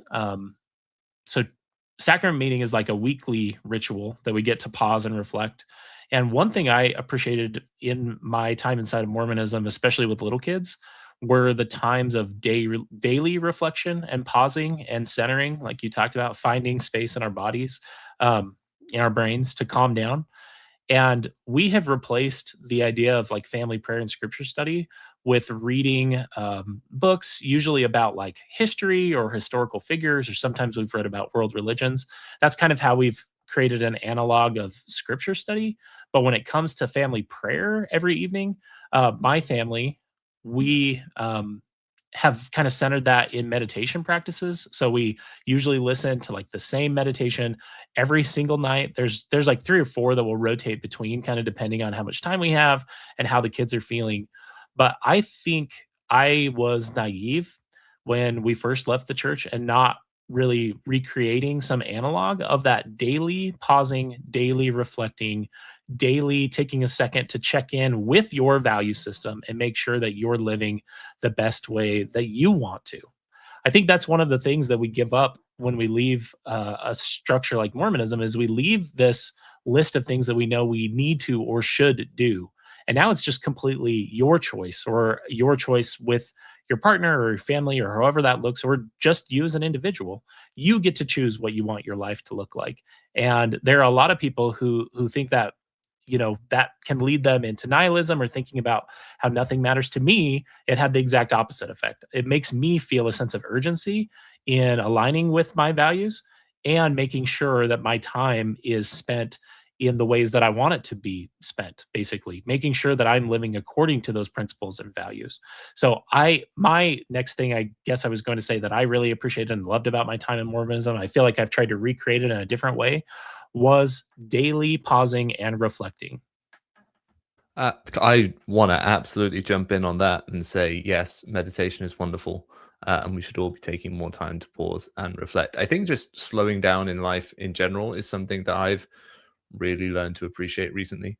And I would advocate for it for anyone who has the opportunity to do so. I know that's not necessarily popular to the American hustle culture that will make up a majority of this audience, perhaps. But yeah, I think taking time to really slow down and pause and reflect was a habit that I got into through the church, through daily prayer.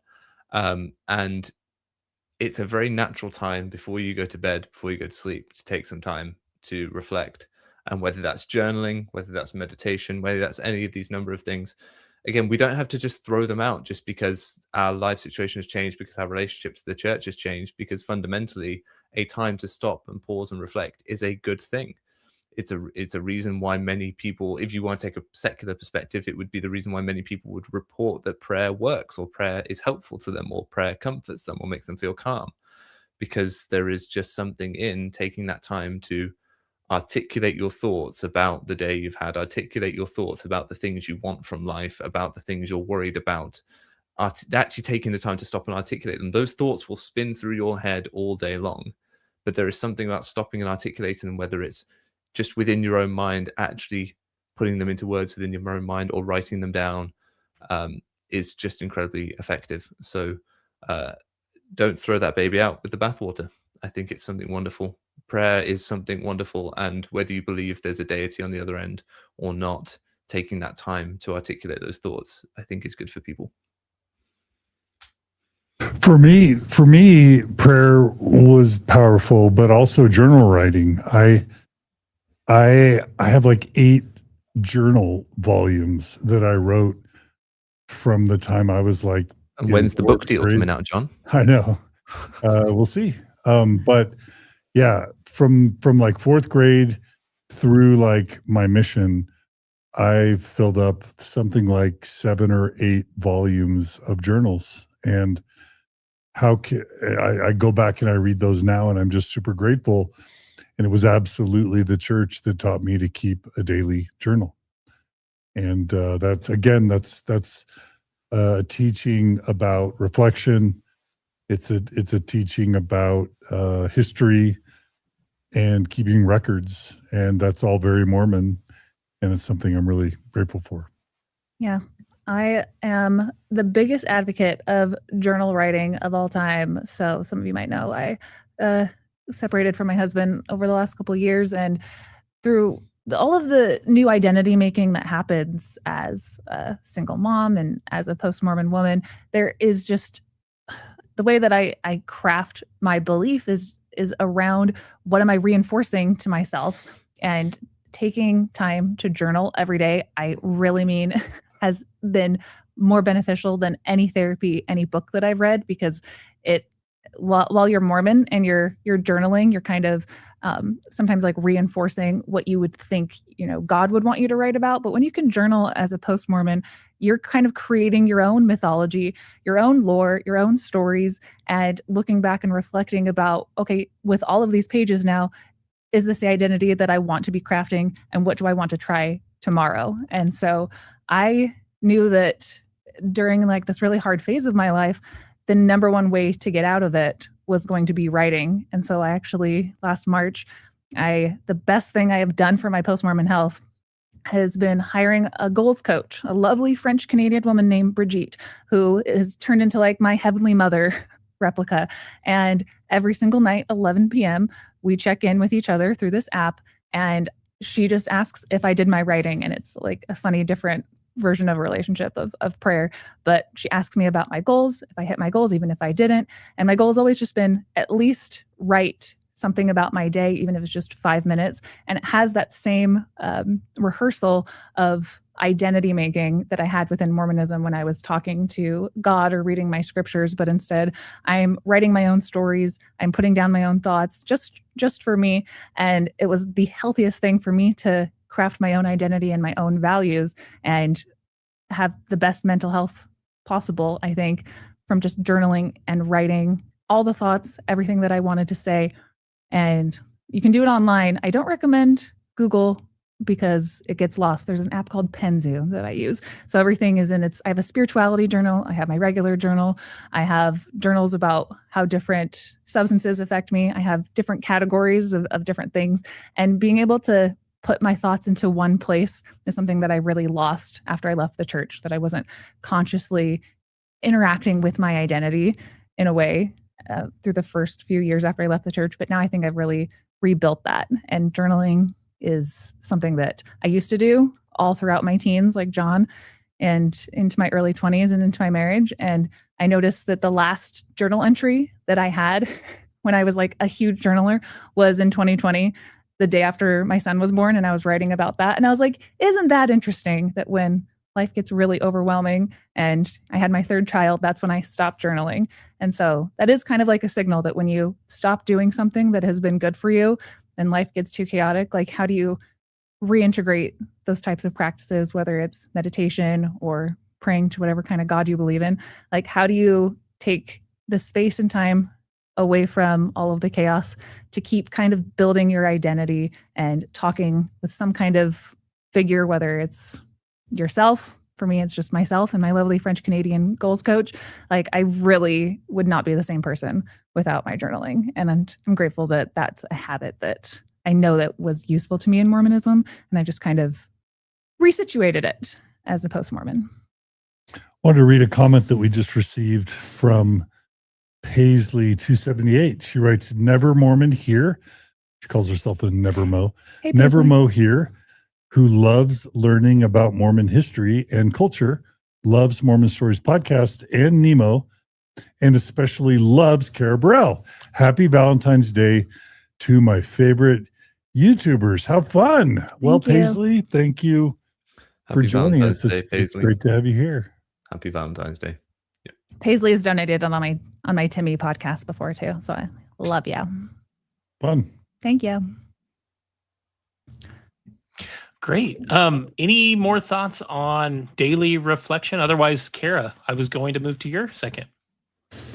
Yeah, the daily reflection stuff, that's everything we're talking about today has all been completely rapturing my brain Is that the word I'm looking for? Anyway, it's been enveloping my brain over the last many months as I've taken the secular spirituality coaching class and worked with Britt Hartley, and she has a book called No Nonsense Spirituality, and her platform deals with a lot of the same topics that I'm really interested in and has helped me grow. And it's just been this whole topic. I feel like this has been a wonderful ex-Mormon church kind of spiritual service so far. But finding the things within Mormonism by going back and living it for 30 days. I have just like a collection of other smaller things. One of the other really interesting things that came up for me, this is so embarrassing to admit. Wow, am I embarrassed to admit this, but it wasn't until about day 3 of my Mormonize Me challenge, that I call it, where I realized how poor my self-control is.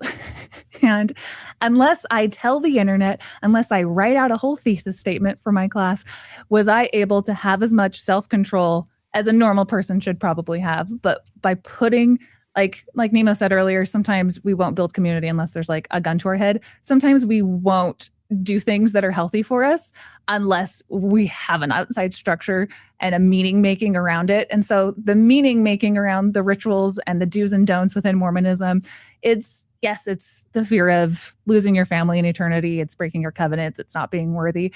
But it's also just the normal human feeling of shame is in all of us. And just recognizing where that shame was coming from was healthy as an ex-Mormon trying to be Mormon for those days that I did this experiment.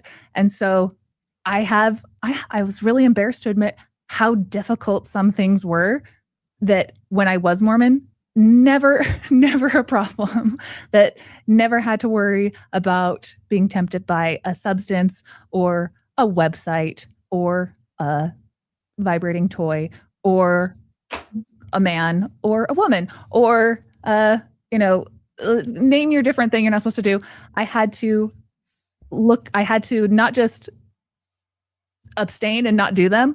I had to dig deep within myself of where that why was coming from to create self-control that honestly, I never realized how out of control that part of me was in my post-Mormon journey. Everyone listening right now, John included, is like, we've known, but I didn't recognize how I hadn't exercised that muscle in so long when I was Mormon. And so I know the feedback, I know what the audience is thinking is all of the things within Mormonism that compel you to stay within that box. But it was an interesting thing that I've been reflecting on at how easy some things actually were in Mormonism because you just take them out of the equation. I never have to worry about, the substances and getting into situations in my post-Mormon life that have led to, things that could be described as sexual assault, things that just were not on the table, that were not in my, that were not in my experiences. But now I've been able to just sit with myself, sit with the shame, sit with all of those different complicated feelings and feel a lot of appreciation for, the Carah that was within that Mormon system. She didn't know a lot of things, but I did know how to say no a lot better than I do now. So that's my other answer of what I do appreciate within Mormonism is a well-defined muscles in self-control. I'll just jump in and say this is a sensitive topic with ex-Mormons, but I do see ex-Mormons who never try to drop of alcohol their whole lives. I'm looking at one right now. Yeah. Unless something's changed. No, I haven't.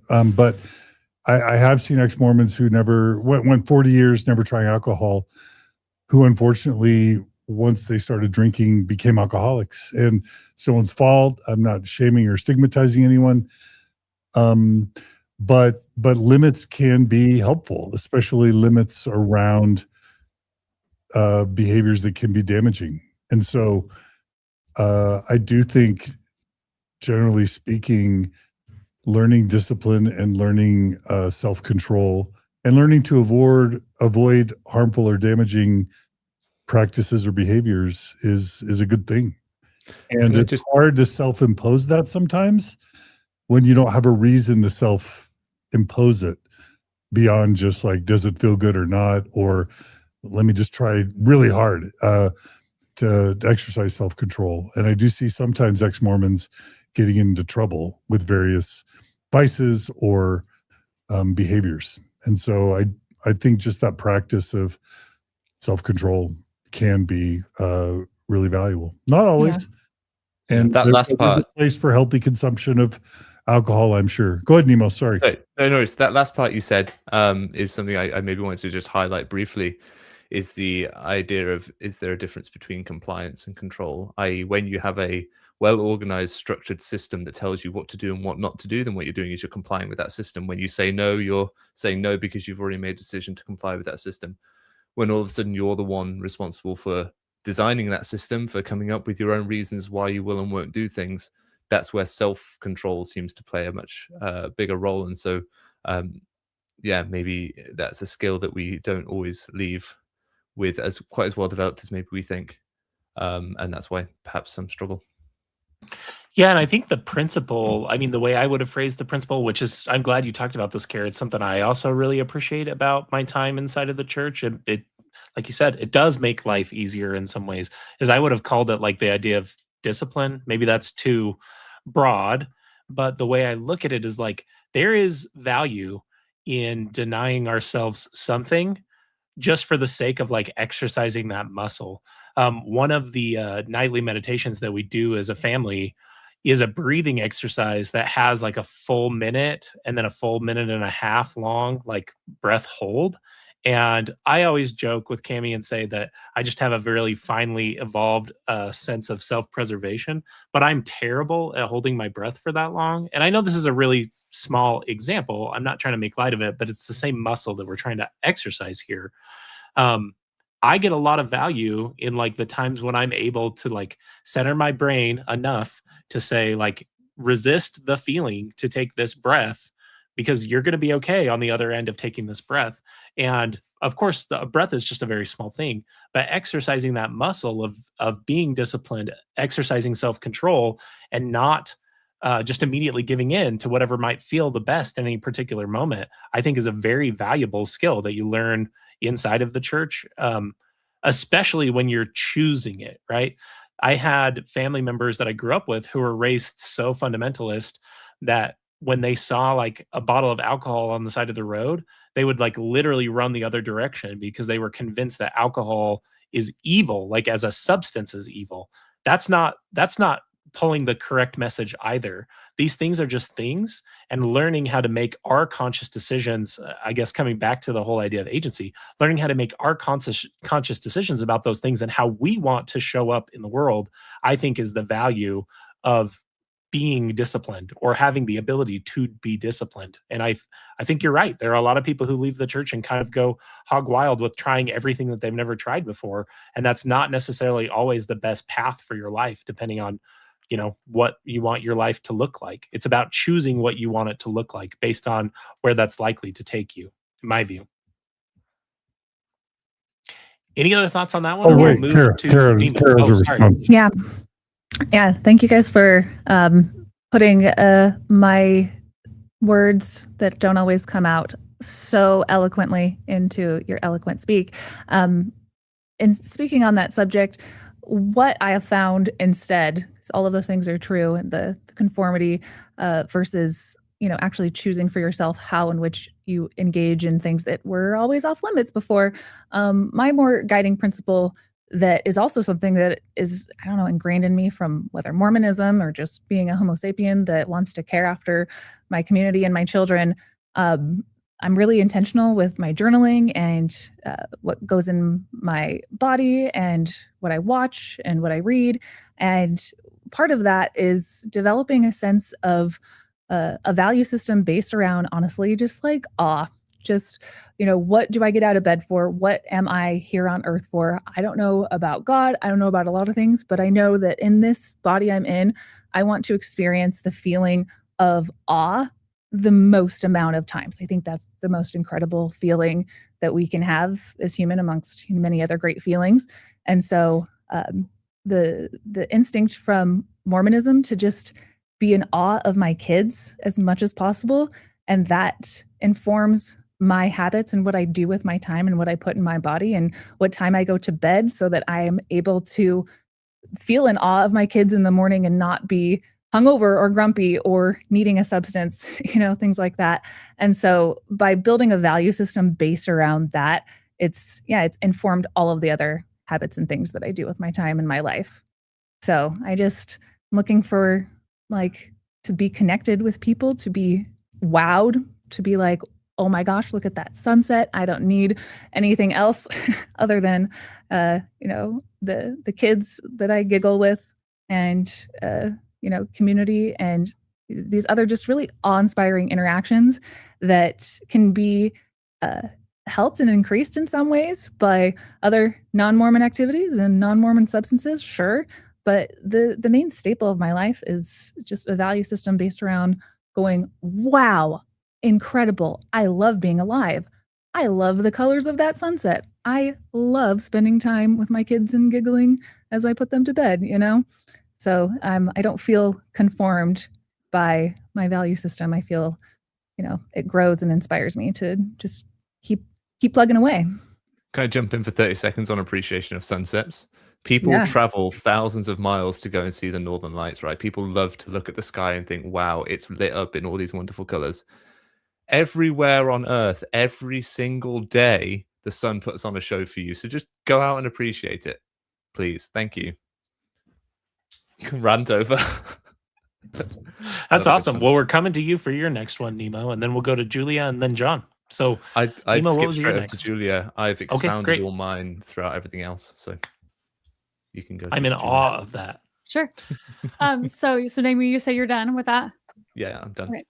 So my last one was about knowledge, and in a church. So I know that the church historically, they have not put a lot of emphasis on women getting an education.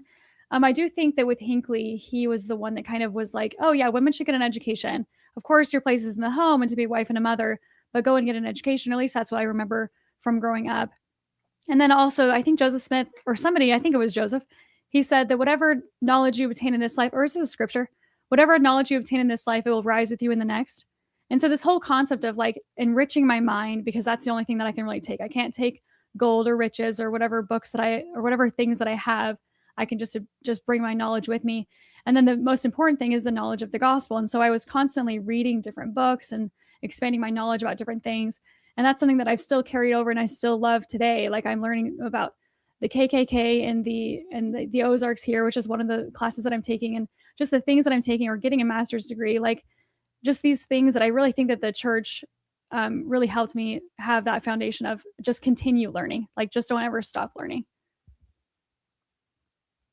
Yeah, I love that too, Julia. And one of the things that I did, when I was in the middle of my faith crisis, is I really rediscovered this love of learning about things just to learn about them. So especially when I was looking at analogs of who the Book of Mormon peoples may have been, that some apologists point to, whether it's the Maya or the Aztecs or the Hopewell, I really started to put together these little mini research papers on these people and their cultures, and started to listen to podcasts that were more based in history. And I was kind of shocked at how much I wasn't even recognizing that all of the learning I was doing was in furtherance of this system. And as soon as I lost that, I was able to rediscover this love of learning just for the sake of learning those things. And I really appreciate that value that I do believe began inside of Mormonism, for sure. And I'll say too that not everything, people can find a love of knowledge and a love of different things, or virtue or integrity or whatever. They can all these things that we're talking about. I feel like people can get those from different religions as well. I mean, we're not saying that these can only come from Mormonism, but I think I can say that for all of us, this came from Mormonism, because this is how we were all raised. And I just wanted to throw that out there. Yeah. Anyone else have any thoughts on learning? Otherwise, we'll move over to John. I was just going to say quickly that when I was at BYU, I had an honors colloquium class, and one of the professors there, his name was Ted Lyon, shared with us a statistic that in the early 1900s, Utah, as I understand it, led the nation in per capita female PhD graduates. Some crazy statistic like wow. that. I don't have the actual source, but he's a super smart guy. And I would challenge people to go back and see if they can find some sort of statistic. But it also, I've heard that, late 1800s, early 1900s, a lot of Mormon women became nurses or physicians for whatever cultural reasons were present on the frontier, again, in the late 1800s, early 1900s. Well, Go I was ahead, just gonna say, even Brigham Young was asking the sisters to open up a hospital there. So if they had a hospital there for several years, and I just think that's really cool. Yeah. So, and again, something that people don't know is that Mormon, we always think about in the modern era, sort of church curriculum being sterile and boring and correlated. But prior to Harold B. Lee's correlation, that emerged in the 60s, if you go back and read, priesthood manuals or Sunday school manuals prior to the 1960s, you'll find them talking about astronomy, talking about geology, talking about science. Remember, we had apostles like James E. Talmage and John E. Widstow, who were PhD level scientists. So before science fell out of fashion, starting with Joseph Fielding Smith's sort of correlate and Harold B. Lee's correlation in the 1960s, Mormonism had a very rich heritage of respecting science. Even B.H. Roberts was someone who valued and appreciated science. And that's what led to those secret Mormon meetings of 1922, when he started studying anthropology and archaeology and linguistics and realized that we had a problem. But that came out of a love and appreciation for science. So we actually have a deep heritage of valuing education and even science. It was just sort of Harold B. Lee, Joseph Fielding Smith correlation in the 60s that sort of took us in a wrong direction. And who among us hasn't been naive thinking that church leaders would want to hear our scientific or data-backed takes and then being ushered out of the building, universal experience. I do think you're very right about that, though, John, because my time at BYU, I never felt like I was in the science program at BYU in micromolecular biology, and I never really felt that tension. Like I always felt like I was very able to follow the science where it led. I felt like that was the way I was trained and taught in that program. Of course, I had separate religion classes that may have had a different lens put on them, but I agree with you that I think that is one of the coolest things or coolest strains inside of Mormonism is this belief in higher education and especially in the sciences. To go back to Nemo's pitch for sunsets and Carah's pitch for awe, I have always felt the most connected with the divine when I'm out in the mountains. Like I grew up in Idaho, live in Idaho still today, and I've always felt most connected to the divine when I'm surrounded by mountains and streams and wildlife. And I learned that in part because of this love that Mormonism does have with the natural sciences. Absolutely. I agree with you. Do you want to give us yours or play the game? Okay, so it's my turn. Okay, I thought I only prepared one main thing. I prepared a little game, and I'm excited to play it. And I need all the panelists' consent. I want you all to be sort of participants in the game. So, Carah, do you consent to play? That's not informed consent, is it, John? I don't know what I'm consenting to. Well, come on play a now. game. Just asked me, and I raised my play hand. A game. We just I'm saying, do you consent to play a game? This feels very Jigsaw. Yeah. No, this will be fun and innocent. I promise. Okay. On the basis that it's fun and innocent, I will consent. Okay. All right. So here's what Nemo. I want you to be scorekeeper. Oh. So get a pen or a pencil and a piece of paper. Julia, Brits love this. I'm going to need you to be quick to jump to different screens because I'm going to ask questions, and the first person that responds, you got to switch the camera to them. So is that all right? Yeah. Okay, so Julia's the camera person, and Nemo's the scorekeeper. You ready, Nemo? To judge people and score them? No, to score. Absolutely. This will be the deal. I'm going to ask a question. You get 1 point for answering the question, but the questions are going to be asking about songs, either primary songs or hymns that we were taught.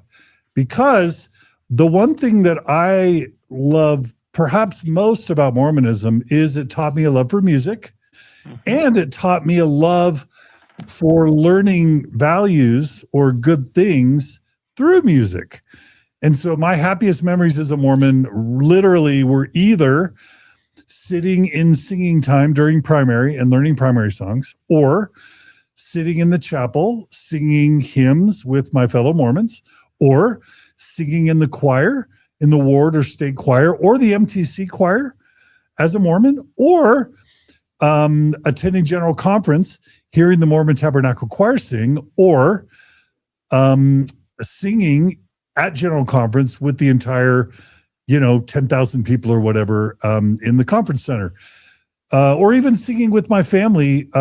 Margie and I used to gather the kids together, and we would sing primary songs for family home evening. My family and I used to go Christmas caroling, and we would sing Christmas carols, knock on neighbors' doors, and sing Christmas carols. So what we're going to do is a little quiz or a test. I am going to share some principles or values that Mormonism taught us. And you get 1 point if you can name a primary song or a hymn that teaches that the value that I mentioned. And if you sing it, you get 2 points. All right? Oh, hello. All right? Is that good? Right. Nemo, I know you like to sing. Kolby, I'm pretty sure you sing. Carah, I know you sing Billy Ocean. Billy. Oh yeah. Huh. Yeah. Julia, how you feeling? Julie, are you a singer? No? All right. Well, you're going to get 1 point for all your answers. It might be. Channel your Mormon girl. All right. So here it is. Here's the first one. What's a primary song or a hymn that teaches a love for truth? Oh, say what is truth? Sing it. I don't know how it goes. Oh, say what is truth? 'Tis the fairest gem. That's all. Just a stanza. I love that. That's probably my favorite hymn. So Kolby gets 1 point, and I get 2 points. How's that? John, are you being scored in this? Yeah, I will if you losers don't come up with a song or sing. I love it. All just by singing the songs or the hymns you aren't willing to sing. How's that, Okay. Kolby? I love it. Okay. These are all going to be pre-1984 hymn book songs, John, to give you an That's advantage. Oh, say what is truth is in the hymn book. I'm just calling you old. It's fine. Okay. All right. Well, I am old. That's Can we true. use the 2002 EFY album? Sure. Good, because that's what I've been listening to a lot. And Those songs And forcing a lot of slap. my followers to listen to as well. is there a song about truth in that? It goes, we believe in one name under heaven where all things are given by I'm getting faith, love, and hope. We I think last time- believe. Do you guys know that one? That is not about truth. You just needed an excuse to sing that It's song. about what we believe. We believe in all of those things are truth. Got it. Okay. And also, I In like that case, to am know I that. allowed to throw 2 in points some for more Carah. musical tracks? Like what? 2 points for Carah. 2 points for Carah. Okay. This Okay, is here's already the a next corrupt one. quiz. The next one is a song about honesty or integrity. Choose the right. Sing it. Choose the right when the choice is placed before you. All right. Yeah. Any others?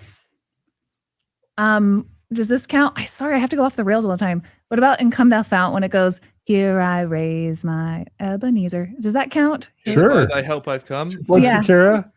Okay. And Anyone remember else? when the BYU chorus comes in? Been singing that Here I one. raise my Ebenezer. Hither by myself I go, Yeah. Love it. and by hope. Yep. How about I believe in being honest? Isn't that a primary song? I was Sounds thinking like of the Carolyn Pearson song about Oh, we're getting kindness. there. We're Yeah. we're getting there. We're getting there. We're right now. It's about honesty. Okay. The next one is. This might be. Oh, I'm the only one who knows these. But how about a song about stillness or Still, reverence, still. or reverence. Be still my soul. Yeah. Sing it. Be still my soul. The Jonathan's Lord is amazing. on my side. In Abide patience with bear of grief and pain. Okay, any others? Stillness. Abide with me, 'tis eventide. Ooh, Oh, sing that's it. good. Which version? Abide There's with two. me, 'tis eventide. The day. I can't remember the rest That's of good. the words. This past and gone. There's Yeah, two. There's two two versions versions. of Abide with Me. Do you guys know the other one? No. Abide with me, fast falls the eventide. Great. Yeah. There's two versions with those lyrics. What was Good. the question again? Stillness. Yeah, Yeah. there's a lot of those. How about this one? It shouldn't be hard to sit very still, to think about Jesus, his cross on the hill. Do you guys remember that one? Yeah. Or how about this one? The chapel door seemed to say to me, Shut Be up. That's how my family still. sang it.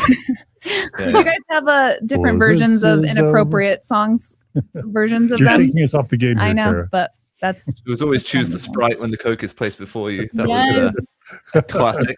I love it. Okay, next one, John. Okay, the next one is hard work or industry. put your shoulder Put your to shoulder the to the wheel, push push along. All Oh, we got it. right. With a heart full of song. Song. We all have work, Let no one jerk. Put your shoulder to the wheel. This Love is it. unmissable, I know. Has From anyone anyone. ever had ex-Mormons singing Mormon hymns before? I think this is You do this on every Mormon Stories podcast. What are you talking about? yeah, but not as a group. Oh. The Lord commanded Nephi to Right, go to and go build and a Yes. Good. Is that what is that? What's the theme I there? will go, I will do Want to build a the boat. things the It's Lord hard work. commands. I know the Lord provides a way. He wants me to obey. That's obedience, but it Yeah. For counts. folks who want to Hard know how work hard it is would have been to obedience. build a boat, they can listen to the excellent Yeah. John Larson episode on that. That's hard work, John. Yeah. Indeed. The other one I was thinking of is in our lovely Deseret, where the Deseret. saints of God have met. There's a multitude of children all around. Just come, you saints. Kind of come. onward Christian soldiers too. Onward, Christian soldiers, marching as to war. Okay, good. All right, next one is how about obedience or limits to behavior? Choose the right. Yeah, Okay. choose the right. Choose I will go, I will the right when a choice is placed before you. In the right, the Holy Spirit guides. Yeah. Kolby gets All right, two. all right. How about keep the commandments? I like that one. Keep the commandments in this. There is safety in this. There is peace. All right. How about follow the prophet? That's I obedience. mean, that's a bit of a hot take. Follow the prophet. Now, Julia, Kolby, have you I'm been trying to- singing I'm in trying to this put a fly cacophony in our from- ointment. Or have you been? Has Julie been sitting this out? I need to know whether she's owed Julie did points. this when we said singing. Yeah. Okay, right. Okay, a couple Appreciate more. your self-respect, Julia. Okay, a couple more. How about courage? Oh, that's a good one. Well, that song is called Nephi's Courage. The Lord commanded Nephi to Okay. go Oh, and there build you a boat. Right. That's 2 what it's points for called. Nephi. All right. Nephi's Onward courage. Christian soldiers again. Okay. Yeah. Any others? In a sea of shifting values, tossed on every wave, while the winds Oh, wail right? around Oh, me, I will not be All right, afraid. Julia. No, What's says that? do what is right, let the consequence follow. For Do what is right. Let the consequence follow. Battle for freedom in spirit and might. We You have remember comments. doing this, right? Remember the 2005 album. Sing it, Nemo. What? God will pro. Do then do what is right. Yeah. Good. I love it. Good. have a All comment? right. And then there's dare to do right, dare to be true. You have a work that no other can do. Do you guys know that one?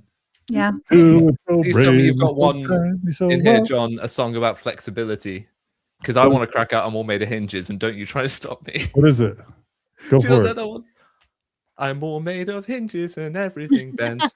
Right? Do you remember that from primary? Yeah. I love it. Yeah. There's some exercise related songs in primary is, to get for the kids sure. moving. Mm-hmm.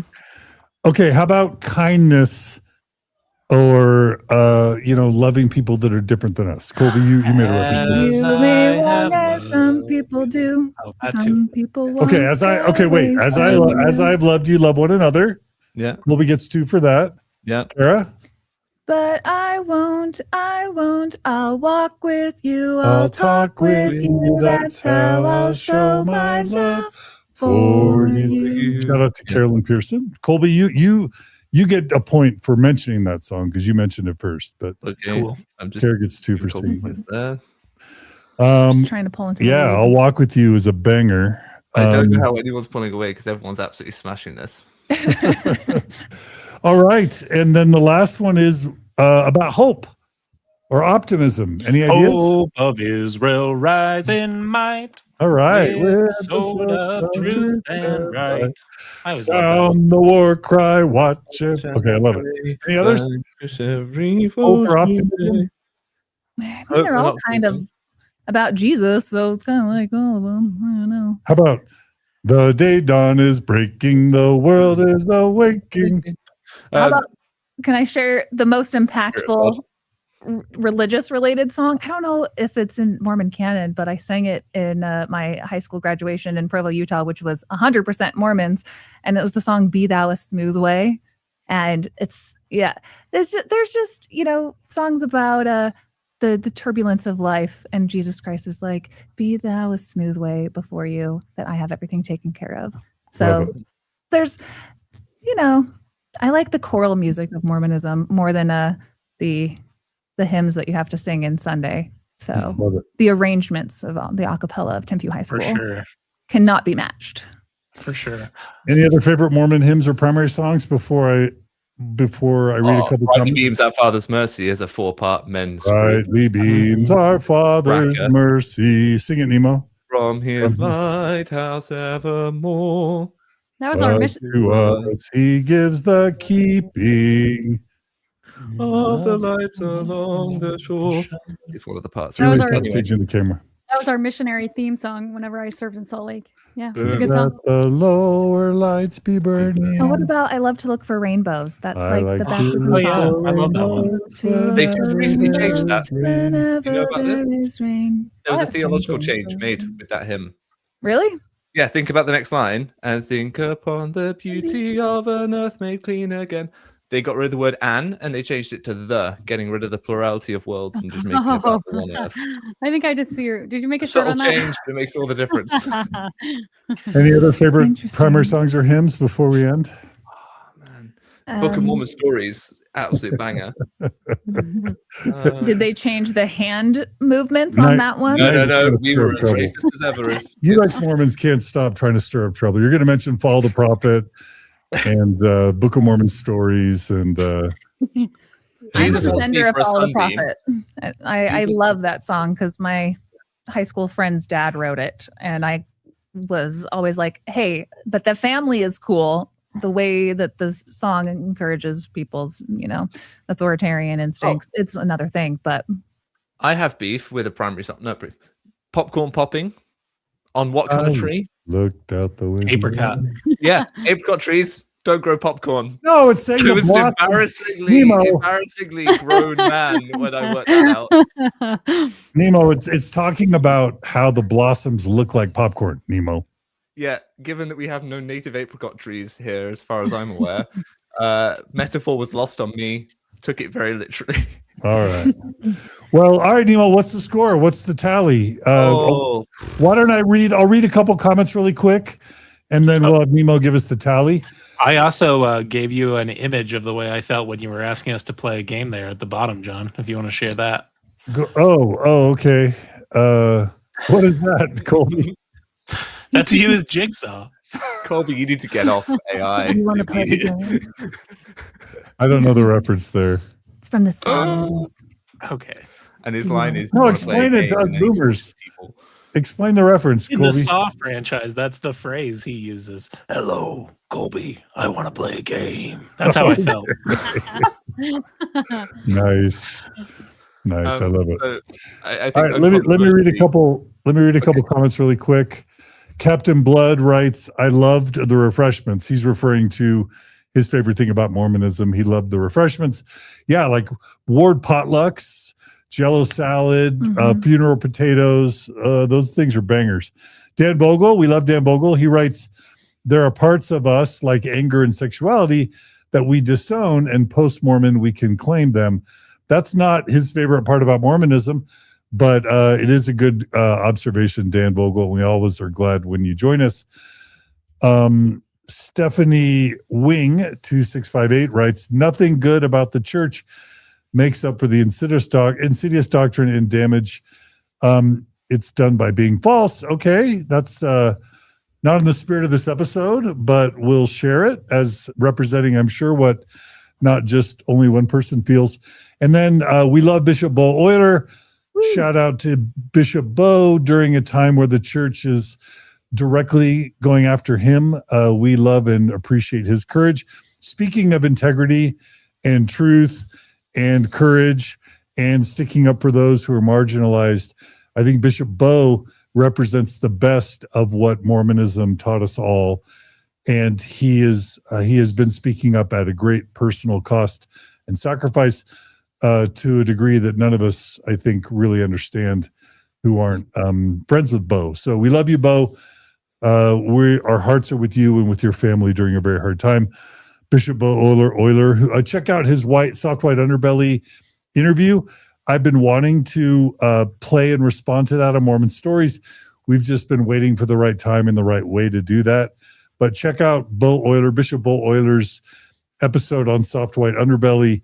It's a really powerful, thoughtful, respectful telling of his Mormon story. But Bishop Bo writes, "I agree.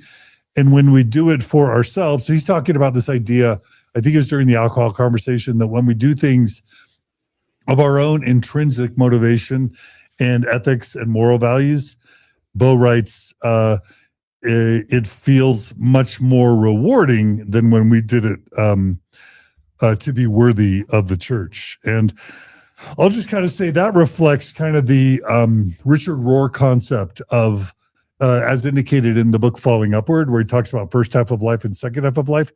In the first half of life, our brains aren't even developed enough to have a lot of good self-awareness or self-control. So Richard Rohr argues that it's good to have a religious system or a framework to grow up in, so that you have a set of values to operate from, and so that you can keep yourself out of trouble and out of danger when your brain hasn't even fully developed yet. So Richard Rohr himself, who's Catholic, says that no one does first half of life better than Mormons. And I think that means something. What I think Richard Rohr also says is that few people do second half of life worse than Mormons. And I think what Bo's talking about there is this transition from an extrinsic authority and from an extrinsic sense of motivation to an intrinsic one, which is what happens when you have that being born again experience or that second half of life experience or a faith crisis experience. That's the gift of the Mormon faith crisis, is transitioning from outward external to internal intrinsic self-knowledge. And it's a beautiful thing when you can do it. And we can all appreciate as ex-Mormons experiencing some level of that. And what I loved about today's episode, all of you panelists, and especially you, Kolby, for organizing this, is I think what we're all expressing is we have deep gratitude for the first half of life, for the structure, for the framework, for the identity, for the morality, for the spirituality, for the community, the meaning and purpose that our Mormon upbringings gave us, that delivered us into the beautiful humans that all of you are. Yeah. So Kolby, thank you. And we'll give everyone a chance for final thoughts. But Kolby, thank you for organizing today. I think it's been beautiful and powerful. Thank you. And I'll just go ahead and share my final thoughts now. One reason I wanted to do this episode, and Carah already touched on this, is we have seen such a rise in division and people furthering division, both like over political situations in our country and in these religious divides, that after Charlie Kirk was shot and after the shooting in Grand Blanc, Michigan, I really have tried to think about the ways that I engage with the world and have tried to think about the ways that we can do bridge building better, because we should be able to hold two truths at once, which is that yes, there are critiques and criticisms that we have of the church and its leadership and its doctrines and teachings and its history and its practices. All of those things don't go away. So for the comment that you addressed from Stephanie, no, we're not saying that the fact that we appreciate and value some of the things from our time inside of Mormonism erases any of that for each of the panelists or for other people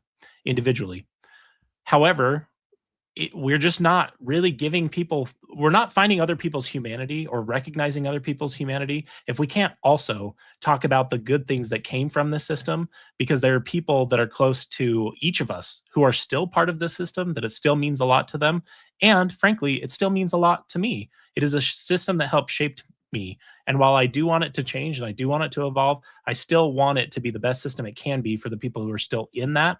And that's why I wanted to do this panel kind of as a Valentine's gift to Mormonism and to everyone across this spectrum where Mormonism has affected their lives. So thank you all for being part of it. And thanks, John, for allowing us to use your platform for this discussion today. My pleasure. Other final thoughts before I give a closing goodbye? Yeah, I will say firstly that Carah won that game. Kolby came second in the quiz. I came third. Unfortunately, Julia, I think it came fourth. And then John, I refused to mark John given the unfair advantage he has as the question setter. But he gets a participation medal nonetheless. Yeah, I will say that I'm grateful to be here and discussing this. A lot of people have often struggled with my position that I didn't want to be excommunicated. For those that don't know, I was excommunicated in 2024. And I didn't want it to happen. I love my community. I love the church. I wanted the church to be better. As Kolby said, I wanted the church to be better for my family who are still in it. I wanted the church to, there's so much potential in the church. And so I think a lot of people struggle with that position, but I hope today can shine a light on some of the reasons why one may discover things about the church that tend to cause people to leave, and yet either not want to or still want to hold on to the good from the church, or hold on to the things in that first half of life, as John said, that that they find valuable, and how there's no need to throw everything away just because your relationship to the church changes. No need. There may be practical reasons to, there may be other factors, but it's not a blanket need immediately to just go, yeah, got to get rid of it. That's just everything about me that was ever touching it will have to go, because unfortunately it probably touched most parts of you. It probably is in you in a way, in ways that you're going to be working out for years. So yeah, those are my final thoughts. I'm excited to hear how you cover Bo, John. I'm covering him tomorrow on my channel.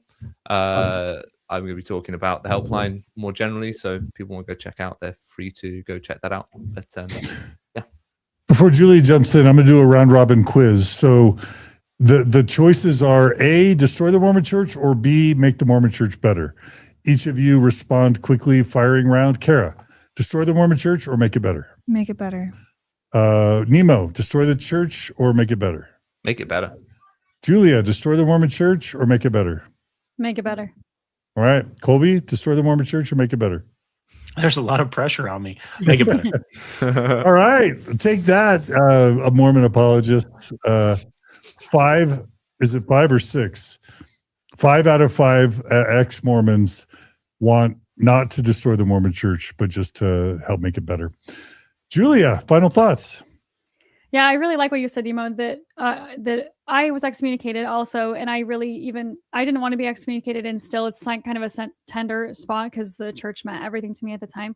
I also think that the church raises us to think in very black and white views. And so I think, again, as we've been saying, when people leave the church, they still sometimes hold that black and white perspective, when in reality, the human experience is a kaleidoscope of different colors of experiences and perspectives that we should all allow them to exist. So if somebody says, I want to go back to church, or somebody says, I don't feel comfortable at church, or that the church is harmful, or that the church is really good, like there's space to have everyone have their perspectives and for those to all be valid. And I think that's another sign of, like, I don't mean to be like a sign of maturity, or a sign of, like, I don't know, just like allowing people to have their perspectives. And that's just what, to me, this episode is to just have people, like, the bridge building and just having these exist on the table all together. John, you're muted. You're muted, John. Beautiful. Thank you, Julie. That was beautiful. Yeah. And Carah. Everything you guys have shared today has been so beautiful. I feel like this is a ex-Mormon testimony meeting. And to expand upon your question, John, to destroy the Mormon church or to make it better, we are critics of the Mormon church. That is what we are known for, but we also are, well-versed in what creates, healthier mental states and families and communities as well. And we can look at what Mormonism does right to create those outcomes, and we can critique things that it needs to improve on. And when we are combating dogma and authoritarianism, the answer isn't just our own endless dogma and our own endless critique. It's about meaningful construction of our own lives and what we would hope to see within the church. And so that can kind of get lost when we are known for exposing lies, exposing corruption, because all of that is necessary for people who need a lot of healing from those things that have been enacted within their lives. But within that healing comes a stage of integration of the good, the bad. And overall, my last few years has been based around the question of, like, within Mormonism or anything else that, I've done, or friends I've had, or places I've worked, or whatever, it's the question of, like, what is this bringing out in me? And for people who are within the church, if it is bringing out the best aspects of the best things that Jesus Christ taught, then I want them to, feel encouraged from exMormon podcasters to keep doing that within their communities, because who else will, So within my deconstruction and reconstruction post the church, I look back at the last, 30 years I spent within the church and the last 30 days that I spent within the church.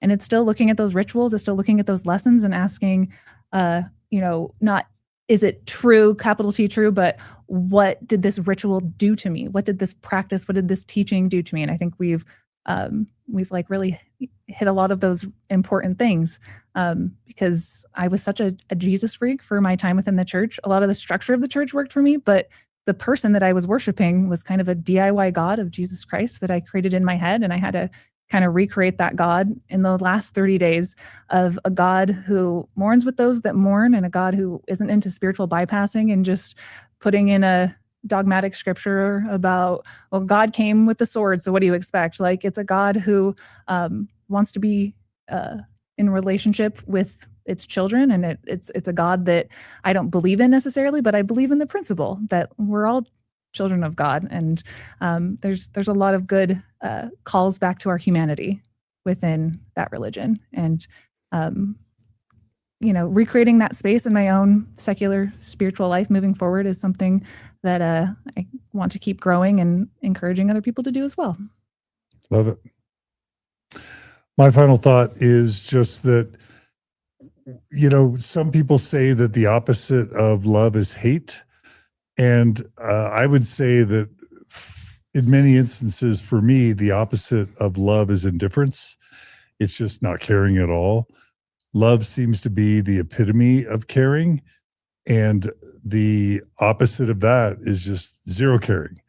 And I can tell you with 100% certainty that all my work on Mormon stories from the beginning for the past 20, 21 years has been rooted in a love for the Mormon people, a love for Mormon culture, and a love for the Mormon church and what it has done for me and what it does for others.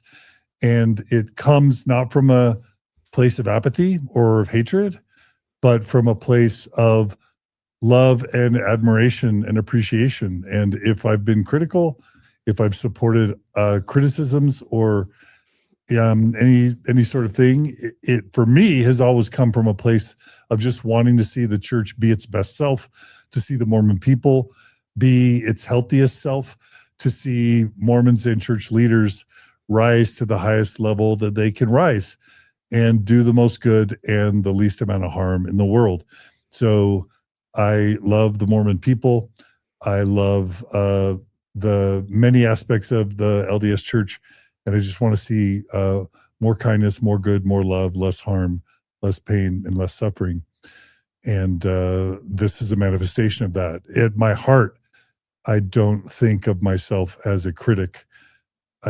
Or as a hater. I think of myself as someone who's trying to improve and make our people better. And at the end of the day, I think that's very Mormon. So that's it. That's all I got. And let's have everyone just go quickly around and tell if our viewers and listeners want to hear more or learn more from you, tell them where they can find you. And Kolby, let's start with you because you have a new YouTube channel you just launched.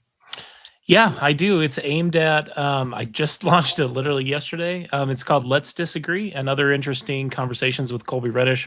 I started it basically as we've been in line with everything we've been talking about today, trying to find a place to model respectful disagreement with interesting folks. And I've been kind of floored at the amount of people who've reached out that want to be part of that. So thank you. You can email me at letsdisagreeshow@gmail.com if you're interested in that, or just find me there on YouTube. And that doesn't mean I won't still be a recurring guest and your favorite rando on the internet. So you may be graduating from rando status soon, Kolby.